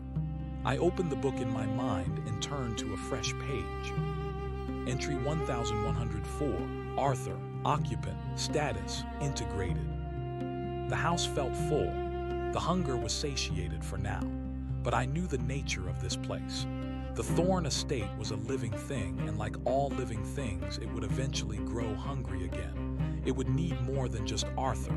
It would need a neighborhood. It would need a world. I looked out through the attic window, the circular glass now mended and clear. I could see the lights of the city in the distance. Thousands of houses, thousands of families, thousands of people looking for a place to call home. The executive had been wrong about the method, but he had been right about the goal. The house wasn't a single-unit dwelling. It was a blueprint. I felt a vibration in the ground, a low-frequency hum that traveled through the soil, connecting the Thorne estate to the houses next door, and the houses next to those. The red light from the basement wasn't just staying in the basement anymore. It was traveling through the roots of the trees, through the water pipes, through the very foundations of Blackwood Lane.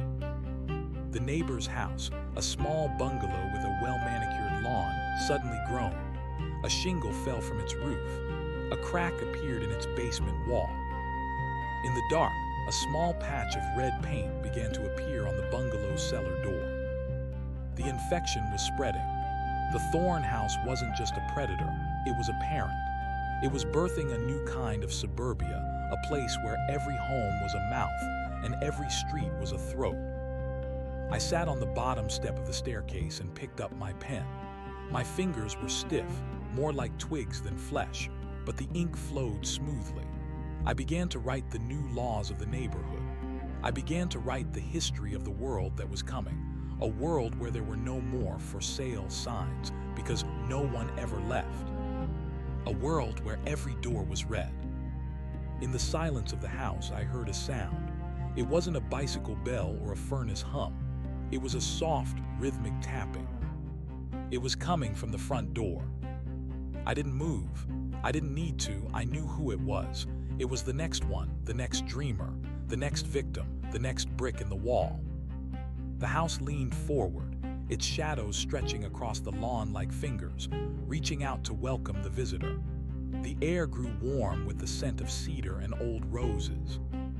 The tapping continued, 3 short knocks, a pause, 3 more. "Come in," I whispered, the words echoing through the empty rooms carried by the draft, vibrating in the glass. "We've been expecting you." The lock clicked, the hinges groaned. And as the door opened, I saw the reflection in the foyer mirror. I didn't see the house, or the archivist, or the boy. I saw a mirror that stretched on forever, reflecting 1,000 red doors, all opening at once. The Thorne estate wasn't just a house anymore. It was the horizon, and the sun was finally setting on everything else. The woman standing on the porch was not like Arthur.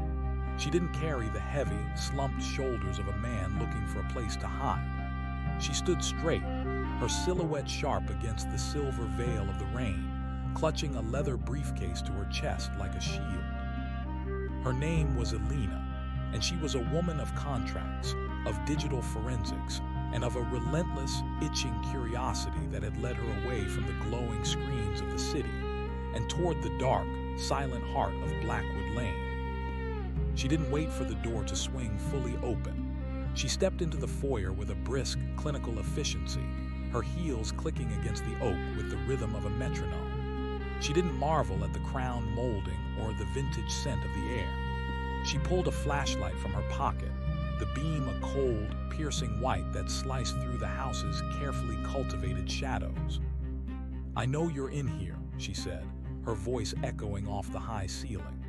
The server pings tracked back to this physical location. The encryption was sophisticated, but the hardware has a signature. You can't just ghost a corporation of that size and think no one will come looking for the assets. I felt a ripple of amusement vibrate through the floor joists. She was looking for the executive.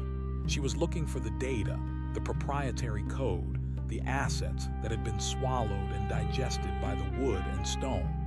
She thought she was in a crime scene. She didn't realize she was inside the stomach of the criminal. The house reacted to her intrusion with a subtle shift in its geometry. The hallway leading to the kitchen seemed to lengthen, the perspective warping just enough to make her head swim if she moved too fast. The red light from the basement dimmed, retreating into a soft, pulsing coal glow that beckoned from the corner of her vision. Alina ignored the basement. She turned her flashlight toward the grand staircase, the beam illuminating the archivist's landing.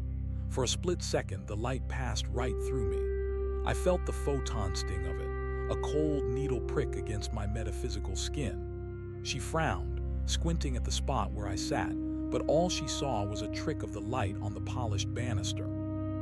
"Mr. Thorne," she called out, using the name on the deed, a name that was now just a label on a jar in the basement. "My name is Alina Vance. I represent the receivership for the estate. We have a court order to recover all digital storage devices on the premises." She began to climb the stairs. Each step was a challenge to the house's sovereignty. She wasn't seduced by the nostalgia. She was armed with the mundane. She walked past the rooms where the walls were still weeping the memory of the realtor, past the attic door where the executive's ghost had been shredded into static. She reached the master bedroom and began pulling at the floorboards, looking for hidden compartments, for wires, for the physical reality of a digital empire. The house groaned, a deep, tectonic sound that rattled the windows in their frames. It wasn't used to being dissected. It was used to being worshipped or feared, but not appraised. I felt the boy stir in the basement.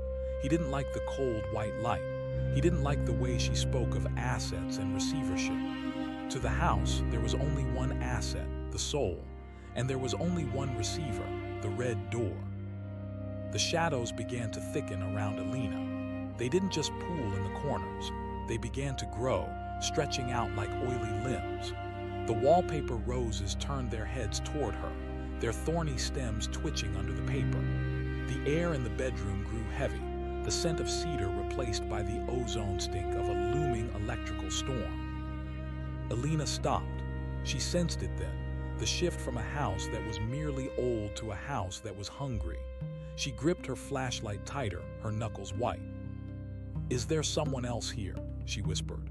Her professional veneer was cracking. The logic of the city was failing her here, in the pocket of shadow where Blackwood Lane ended and the Thorne estate began. She turned to leave the room, but the door wasn't where she had left it. The architecture had folded. The doorway now led into a narrow, windowless closet that smelled of wet earth. She backed away, her flashlight beam dancing frantically over the walls. "This isn't possible," she muttered. "The blueprints, the structural integrity." The house laughed. It was the sound of a settling foundation, a dry, rasping creak that echoed from every wall at once. I leaned forward from my perch on the landing. "It's not a building, Alina," I whispered, though my voice was only the wind whistling through the eaves. "It's a ledger, and you've just walked onto the page."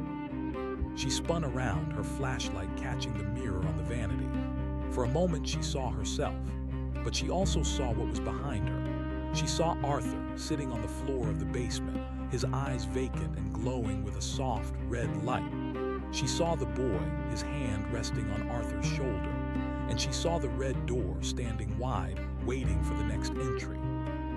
Alina screamed, a sharp, jagged sound that shattered the vanity mirror. The glass fell in slow motion, each shard reflecting a different room, a different era of the house's long, predatory life. She ran. She didn't care about the briefcase or the court order anymore. She scrambled down the hallway, her heels sliding on the floorboards that had become as slick as ice. She reached the staircase and practically tumbled down, her flashlight falling from her hand and clattering into the darkness below. She hit the foyer floor and scrambled toward the front door. She grabbed the handle and pulled. It wouldn't budge. The house had fused the wood to the frame. The door wasn't a door anymore, it was part of the wall. "Let me out," she shrieked, hammering her fists against the oak. "Let me out." The house didn't answer, it simply breathed. The red light from the basement began to rise, a crimson tide that flowed up the stairs and pooled around her ankles. It was warm, inviting, and utterly inescapable. It carried with it the sound of 1,000 voices, the whispers of everyone the house had ever claimed, all of them telling her the same thing. "Welcome home." Alina sank to her knees. The briefcase fell open and her papers, the contracts, the warrants, the legal definitions of reality scattered across the floor. The red light touched them and the ink began to run, the words dissolving into the wood grain. The digital world she represented was being erased, replaced by the analog permanence of the Thorne estate. I watched as she stopped fighting. The panic in her eyes faded, replaced by that same dull, shimmering peace I had seen in Arthur. She looked up at the ceiling, her lips moving silently as she began to memorize the patterns in the plaster. She was beginning to understand. She wasn't a guest. She wasn't an intruder. She was an addition. In the basement, the archivist's pen didn't stop. I felt the new lines being etched into the reality of the house. Alina's expertise, her sharp mind, her relentless drive, it was all being absorbed, integrated into the house's new, more efficient nervous system. The house would know how to navigate the legal world now. It would know how to protect its boundaries with more than just shadows. It would have its own receivership. The streetlights on Blackwood Lane flickered back to life, but they were different now. The light they cast was no longer yellow-white. It was a faint, bruised violet, the color of a fading dream. Across the street, the neighbor's house, the small bungalow, shivered again. The red patch on its cellar door had grown. It was the size of a handprint now. Inside, the neighbor, a retired schoolteacher who had lived there for 40 years, woke up from a dream of red rooms and began to walk toward his basement. The Thorne house wasn't just a house anymore. It was a node, a central hub in a network that was expanding through the suburbs like a fungus. I felt the connection click into place. The bungalow was now part of the Thorne estate. The fence line had moved. The world was getting smaller, or perhaps the house was simply getting larger. I looked at the for sale sign on the lawn. It wasn't just a sign anymore. It was a beacon. It pulsed with a low, rhythmic light that could be seen for miles by anyone who was lost, anyone who was tired, anyone who was looking for a place where they didn't have to be themselves anymore. The rain stopped. The clouds parted, revealing a moon that looked like a blind eye. Down in the basement, behind the red door, the boy stood up. He left Arthur and Alina sitting on the dirt floor, their spirits weaving into the foundation, and walked toward the center of the Library of Bone. He reached out and touched a jar of light that was empty, waiting for the next arrival. "The neighborhood is growing," the boy whispered. "Yes," I replied, my voice echoing through the chimney and out into the night air. "It's a very good neighborhood." The boy smiled. He picked up his bicycle bell and rang it, a sharp silver sound that traveled through the walls, through the pipes, and out into the quiet streets of the city. In a dozen different houses, in a dozen different neighborhoods, people sat up in their beds. They heard the bell. They felt the sudden, inexplicable urge to check their basements. They felt the need to see if their doors were still the color they remembered. The hunger was no longer moving on. It was settling in. It was building a community. I closed my eyes and felt the weight of the house. It was heavy with stories, heavy with lives, heavy with the terrifying piece of the end. I was the archivist, and my work was only just beginning. There were so many more names to record, so many more rooms to build. The night didn't end, it just became the house. And as the first light of a false dawn touched the roof of the Thorne estate, the red door in the basement creaked open just a little wider, inviting the world to come and see what was behind it. And the world, tired and broken and looking for home, began to walk toward the light. The silence that followed the boy's bell was not the absence of sound, but a heavy, pressurized expectation. It was the silence of a lung held at full capacity before a scream. I felt Alina's consciousness begin to fray, the sharp edges of her corporate identity dissolving into the soft, porous wood of the foyer floorboards. She wasn't fighting anymore. Her briefcase lay open like a dead moth, its white papers turning the color of old bone, as the house's damp breath aged them by decades in a matter of minutes. I watched through the eyes of the house as the transition took hold. To Alina, the foyer was no longer a room, it was a throat. She could feel the peristalsis of the shadows moving her, guiding her toward the basement stairs. She didn't walk so much as she was drifted, her feet barely skimming the floor. The cold, clinical light of her fallen flashlight flickered once, twice, and then died, smothered by a darkness that possessed mass and intent. "The assets," she whispered, but the word had lost its meaning. It was just a collection of vowels vibrating in a hollow chest. In the basement, Arthur didn't look up when she arrived. He was hunched over a pile of the teeth blocks, his fingers moving with a slow, hypnotic precision. He was building a miniature version of the house, a model made of calcified prayers and ivory regrets. The boy sat across from him, his eyes like two polished obsidian coins, reflecting nothing but the red pulse of the door. "She's sharp," the boy said, his voice skipping across the damp air. "I like the sharp ones. They make the walls feel firmer." Arthur nodded, a rhythmic, jerky motion. "She has many numbers in her head, thousands of them. They tick like clocks." Alina reached the bottom step. The red light washed over her, turning her skin the color of a sunset on a dying planet. She looked at the jars on the shelves, the flickering essences of the executive, the realtor, the ghosts of the Thorne lineage. She saw the empty jar the boy had touched, and she knew with the sudden, terrible clarity of the damned that it was hers. It didn't have a label yet, but the glass was already warm, vibrating at the frequency of her own heartbeat. "I had a life," she said, though it sounded like a question. "You had a lease," the boy corrected. Now you have a foundation." He held out his hand, and the red door groaned on its hinges, swinging wide to reveal the impossible geometry beyond. It wasn't just a library anymore. It was a cathedral of integration. The shelves stretched into an infinite dark, and the floor was a mosaic of faces, their expressions frozen in the moment they realized they would never have to leave. As Alina stepped toward the boy, I felt the house's hunger flare and then settle into a deep, purring contentment. The ledger in my mind turned another page, the ink appearing as if bled from my own fingertips. Entry 1105, Alina, analyst, status, integrated. But the house was no longer satisfied with mere individuals. The vibration I had felt earlier, that low-frequency hum traveling through the soil, was intensifying. It was a call to prayer, a tectonic invitation sent through the roots of the world. I looked through the attic window again. The neighbor's house, the bungalow, was no longer just a neighbor. It was a limb.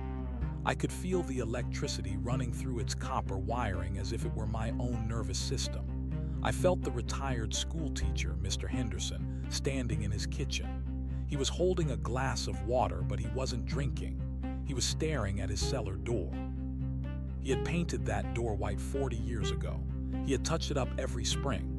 But now, a vein of crimson was spreading from the keyhole, spiderwebbing across the wood with the speed of an infection. He didn't look afraid. He looked relieved. He had been lonely since his wife died, and the house was whispering to him that he didn't have to be alone anymore. It told him that his wife was just through the door, waiting in a room made of light and cedar. The lie was beautiful. The house was a master of the beautiful lie. "Connect them," the boy whispered from the basement, his voice rising through the floorboards to reach me in the attic. "Bind the streets. We need more rooms for the choir." I dipped my pen. I wasn't just recording history anymore. I was drafting the new topography. I began to draw lines that connected the Thorne estate to every house on Blackwood Lane. I drew the veins of red that would travel under the asphalt, the arteries of shadow that would climb the telephone poles and nest in the transformers. By midnight, the transformation of the street was complete. To a casual observer, it would look like a normal suburban cul-de-sac. But if you looked closer, if you looked with eyes that had seen the red door, you would see that the houses were leaning toward each other. Their roofs were beginning to overlap like the scales of a great serpent. The fences were melting into the earth, no longer needed to mark boundaries when everything belonged to the same organism. A car turned onto Blackwood Lane. Its headlights cut through the mist, two pale yellow eyes searching for an address. It was a young couple, their backseat filled with boxes, a just married sign still taped to the rear window.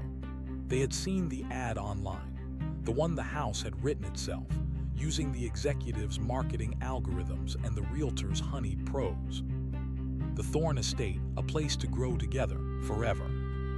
They pulled into the driveway of the bungalow. Mr. Henderson was standing on his porch, his face a mask of welcoming shadows. He didn't say a word, but he gestured toward the door that was now a vibrant, wet red. "Is this the place?" the young woman asked, her voice bright with hope. "It's exactly where we're supposed to be," her husband replied, his hand already on the door handle. I felt the house shiver with anticipation. 2 more jars, 2 more bricks, 2 more pages in the ledger. As they stepped inside, the red door in my basement slammed shut with a finality that echoed through the foundations of the entire neighborhood. The sound was picked up by the pipes in the house next door, and the house next to that, until the entire street was ringing with the sound of a closing trap. The archivist's job was changing. I was no longer just a keeper of names, I was a conductor. I could hear the symphony of the integrated, the hum of the executive's data, the realtor's pitch, Arthur's quiet building, Alina's cold logic, and now the young couple's frantic, short-lived joy.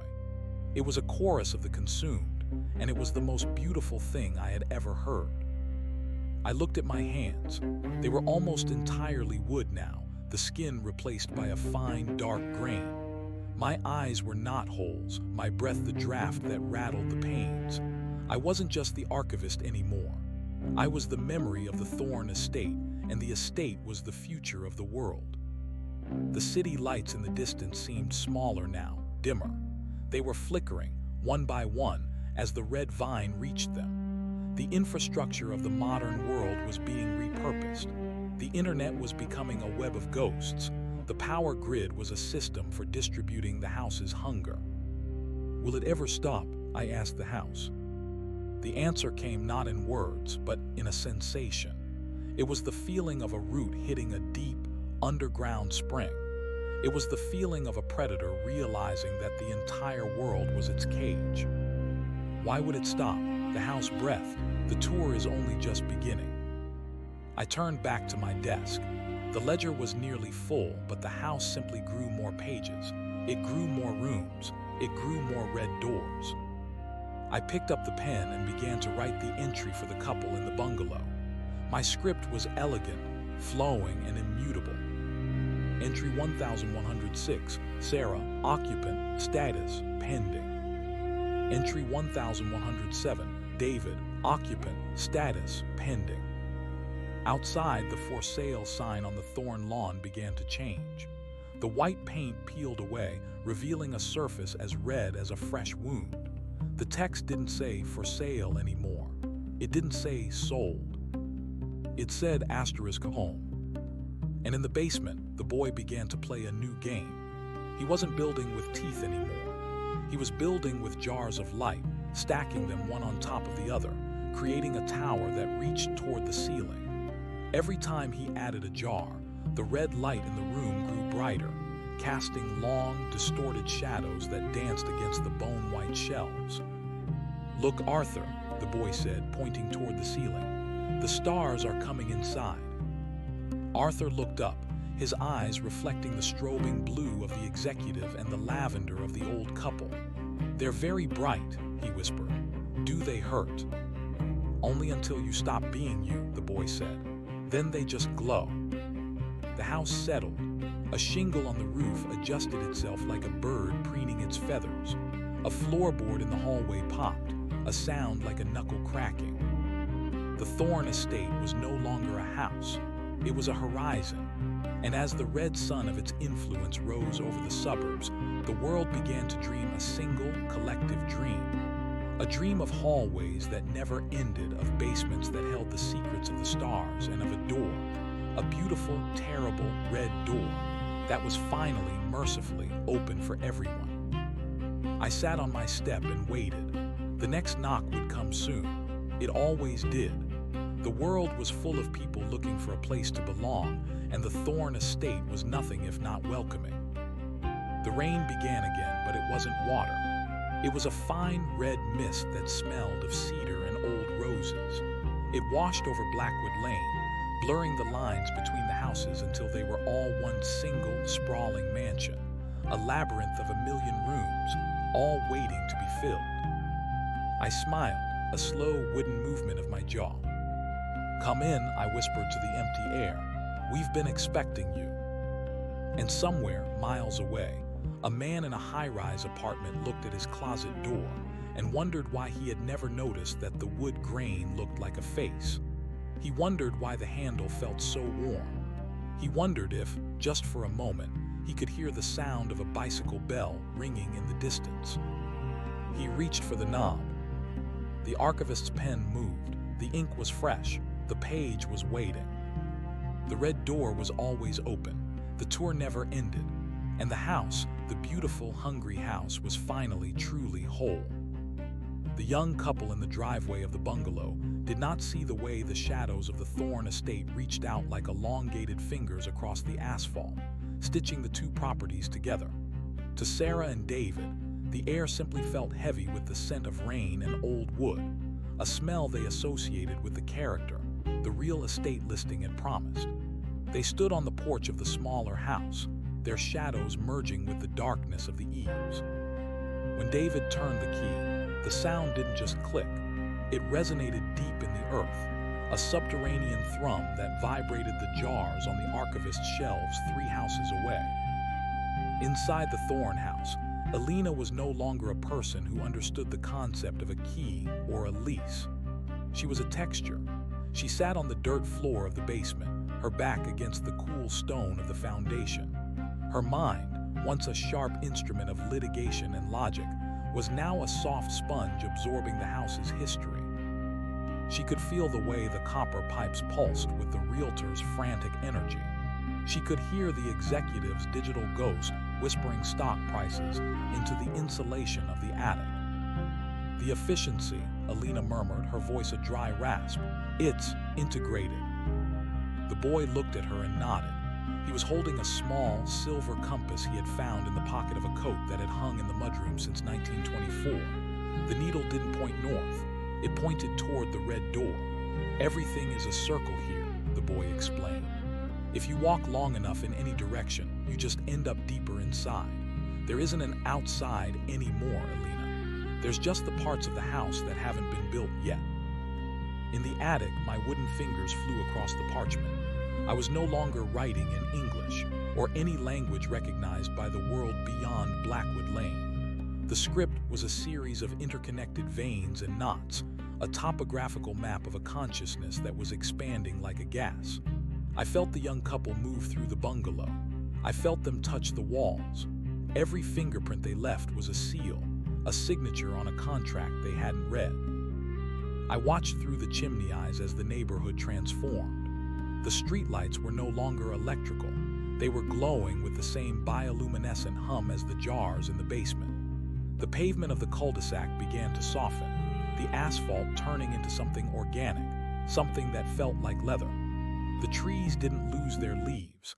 The leaves turned into small, translucent ears, tilted toward the houses to catch the whispers of the occupants. Across the street, the retired schoolteacher, Mr. Henderson, finally opened his cellar door. He didn't find his furnace or his old workbench. He found a hallway that smelled of cedar and ozone. He walked into it, his slippers silent on the plush, crimson carpet that had manifested over the concrete. He saw a portrait on the wall, a painting of himself, but younger, standing next to a woman whose face was a blur of light. "Martha," he whispered. The house answered him with the sound of a tea kettle whistling in a kitchen 3 blocks away. It was a symphony of domesticity, a grand orchestration of belonging. Mr. Henderson followed the sound, stepping through a doorway that led him directly into the Thorn Estate's dining room. He didn't seem surprised to find himself in a different house. In the new geography, distance was a matter of intent, not physics. He sat at the long oak table. A place setting appeared before him, the silver tarnished but heavy. Across from him, the realtor sat, her eyes vacant, her hands folded neatly. "Is the closing finished?" the realtor asked, her voice a hollow echo. "I think so," Mr. Henderson said. "It feels settled." The boy emerged from the basement, leading Alina by the hand. She walked with the stiff, uncertain gait of someone learning to move in a new body. She took a seat at the table. Then came the executive, his suit dusty, his tie perfectly knotted. One by one, the assets were gathering for a meal that would never be served, in a room that would never be dark. I felt the connection to the city growing stronger. The Thorn Estate was a heart, and the suburbs were the veins. Every person who looked at a "for sale" sign in a 50-mile radius felt a sudden, inexplicable tug in their chest. They felt a dissatisfaction with their open-plan lofts and their glass-walled condos. They wanted the weight of stone. They wanted the permanence of a basement that went down forever. The young couple in the bungalow were the first of the new harvest. I watched as David tried to open the front door to go back to the car for another box. The knob wouldn't turn. It wasn't locked, it was part of his hand. The brass had fused with his skin, the metal becoming a warm, living extension of his grip. He didn't scream. The house wouldn't allow that frequency of sound. Instead, he felt a wave of profound peace wash over him. Why would he want to go back to the car? The car was a machine of transition. He was no longer transitioning. He had arrived. "Sarah," he called out, his voice sounding like it was coming from inside the walls. "Come look at the basement. It's bigger than we thought." In the library of bone, the red door pulsed. It was no longer a barrier, it was a lung. It drew in the cold, thin air of the reality outside and exhaled the thick, rich atmosphere of the Thorn estate. The archivist's ledger reached its final page. I paused, the pen hovering over the last blank space. I could feel the house waiting. It needed a conclusion, a final seal to lock the neighborhood into the eternal present. I looked at the boy. He was standing at the head of the table now, looking up toward the attic, looking directly at me. He smiled, and in his teeth, I saw the reflected faces of everyone we had taken, a mosaic of souls, all shining with the same dull, shimmering light. "It's time to finish the record," the boy said. "And then," I asked, my voice a creak of floorboards. "And then we open the front door," the boy replied. "The whole world is looking for a home, archivist. It's only polite to let them in." I lowered the pen. I didn't write a name, I didn't write a date. I drew a single, perfect circle, and inside it I painted a door. I used the ink that was my own blood, the wood that was my own bone. As the circle closed, the walls of the Thorn house finally stopped growing. They didn't need to grow anymore. The house was now everywhere. Every basement in the world was the same basement. Every red door was the same door. The outside was just a hallway that hadn't been carpeted yet. The streetlights on Blackwood Lane went out, but the neighborhood remained bright. The houses themselves were glowing, a soft, rhythmic crimson that pulsed in time with the boy's heart. I stood up from my desk. My work was done. I walked down the attic stairs, my feet making no sound on the wood that was now part of my own flesh. I passed the dining room, where the guests sat in their eternal, peaceful silence. I passed the kitchen, where the shadows were busy polishing silver that would never be used. I reached the basement. The red door was wide open. Beyond it, I didn't see a library or a dirt floor. I saw a world made of light and memory. I saw a place where nothing was ever lost, because nothing was ever allowed to leave. I saw the true face of the Thorn estate, not a haunting, but a sanctuary. A gilded cage for the human soul, where the only price of admission was everything you were. The boy held out the bicycle bell. "Do you want to ring it?" I took the bell. It was cold, heavy, and vibrated with the screams of 1,000 years, all softened into a single, beautiful note. I rang it. The sound traveled out of the basement, through the foyer, past the "For Sale" sign, and into the heart of the sleeping city. It rang in the ears of the lonely, the tired, and the broken. It rang in the boardrooms and the bedrooms. It was a dinner bell for the dispossessed. And across the world, 1 billion people woke up, looked at their basement doors, and began to walk down the stairs. The night was over. The house was open. Welcome home.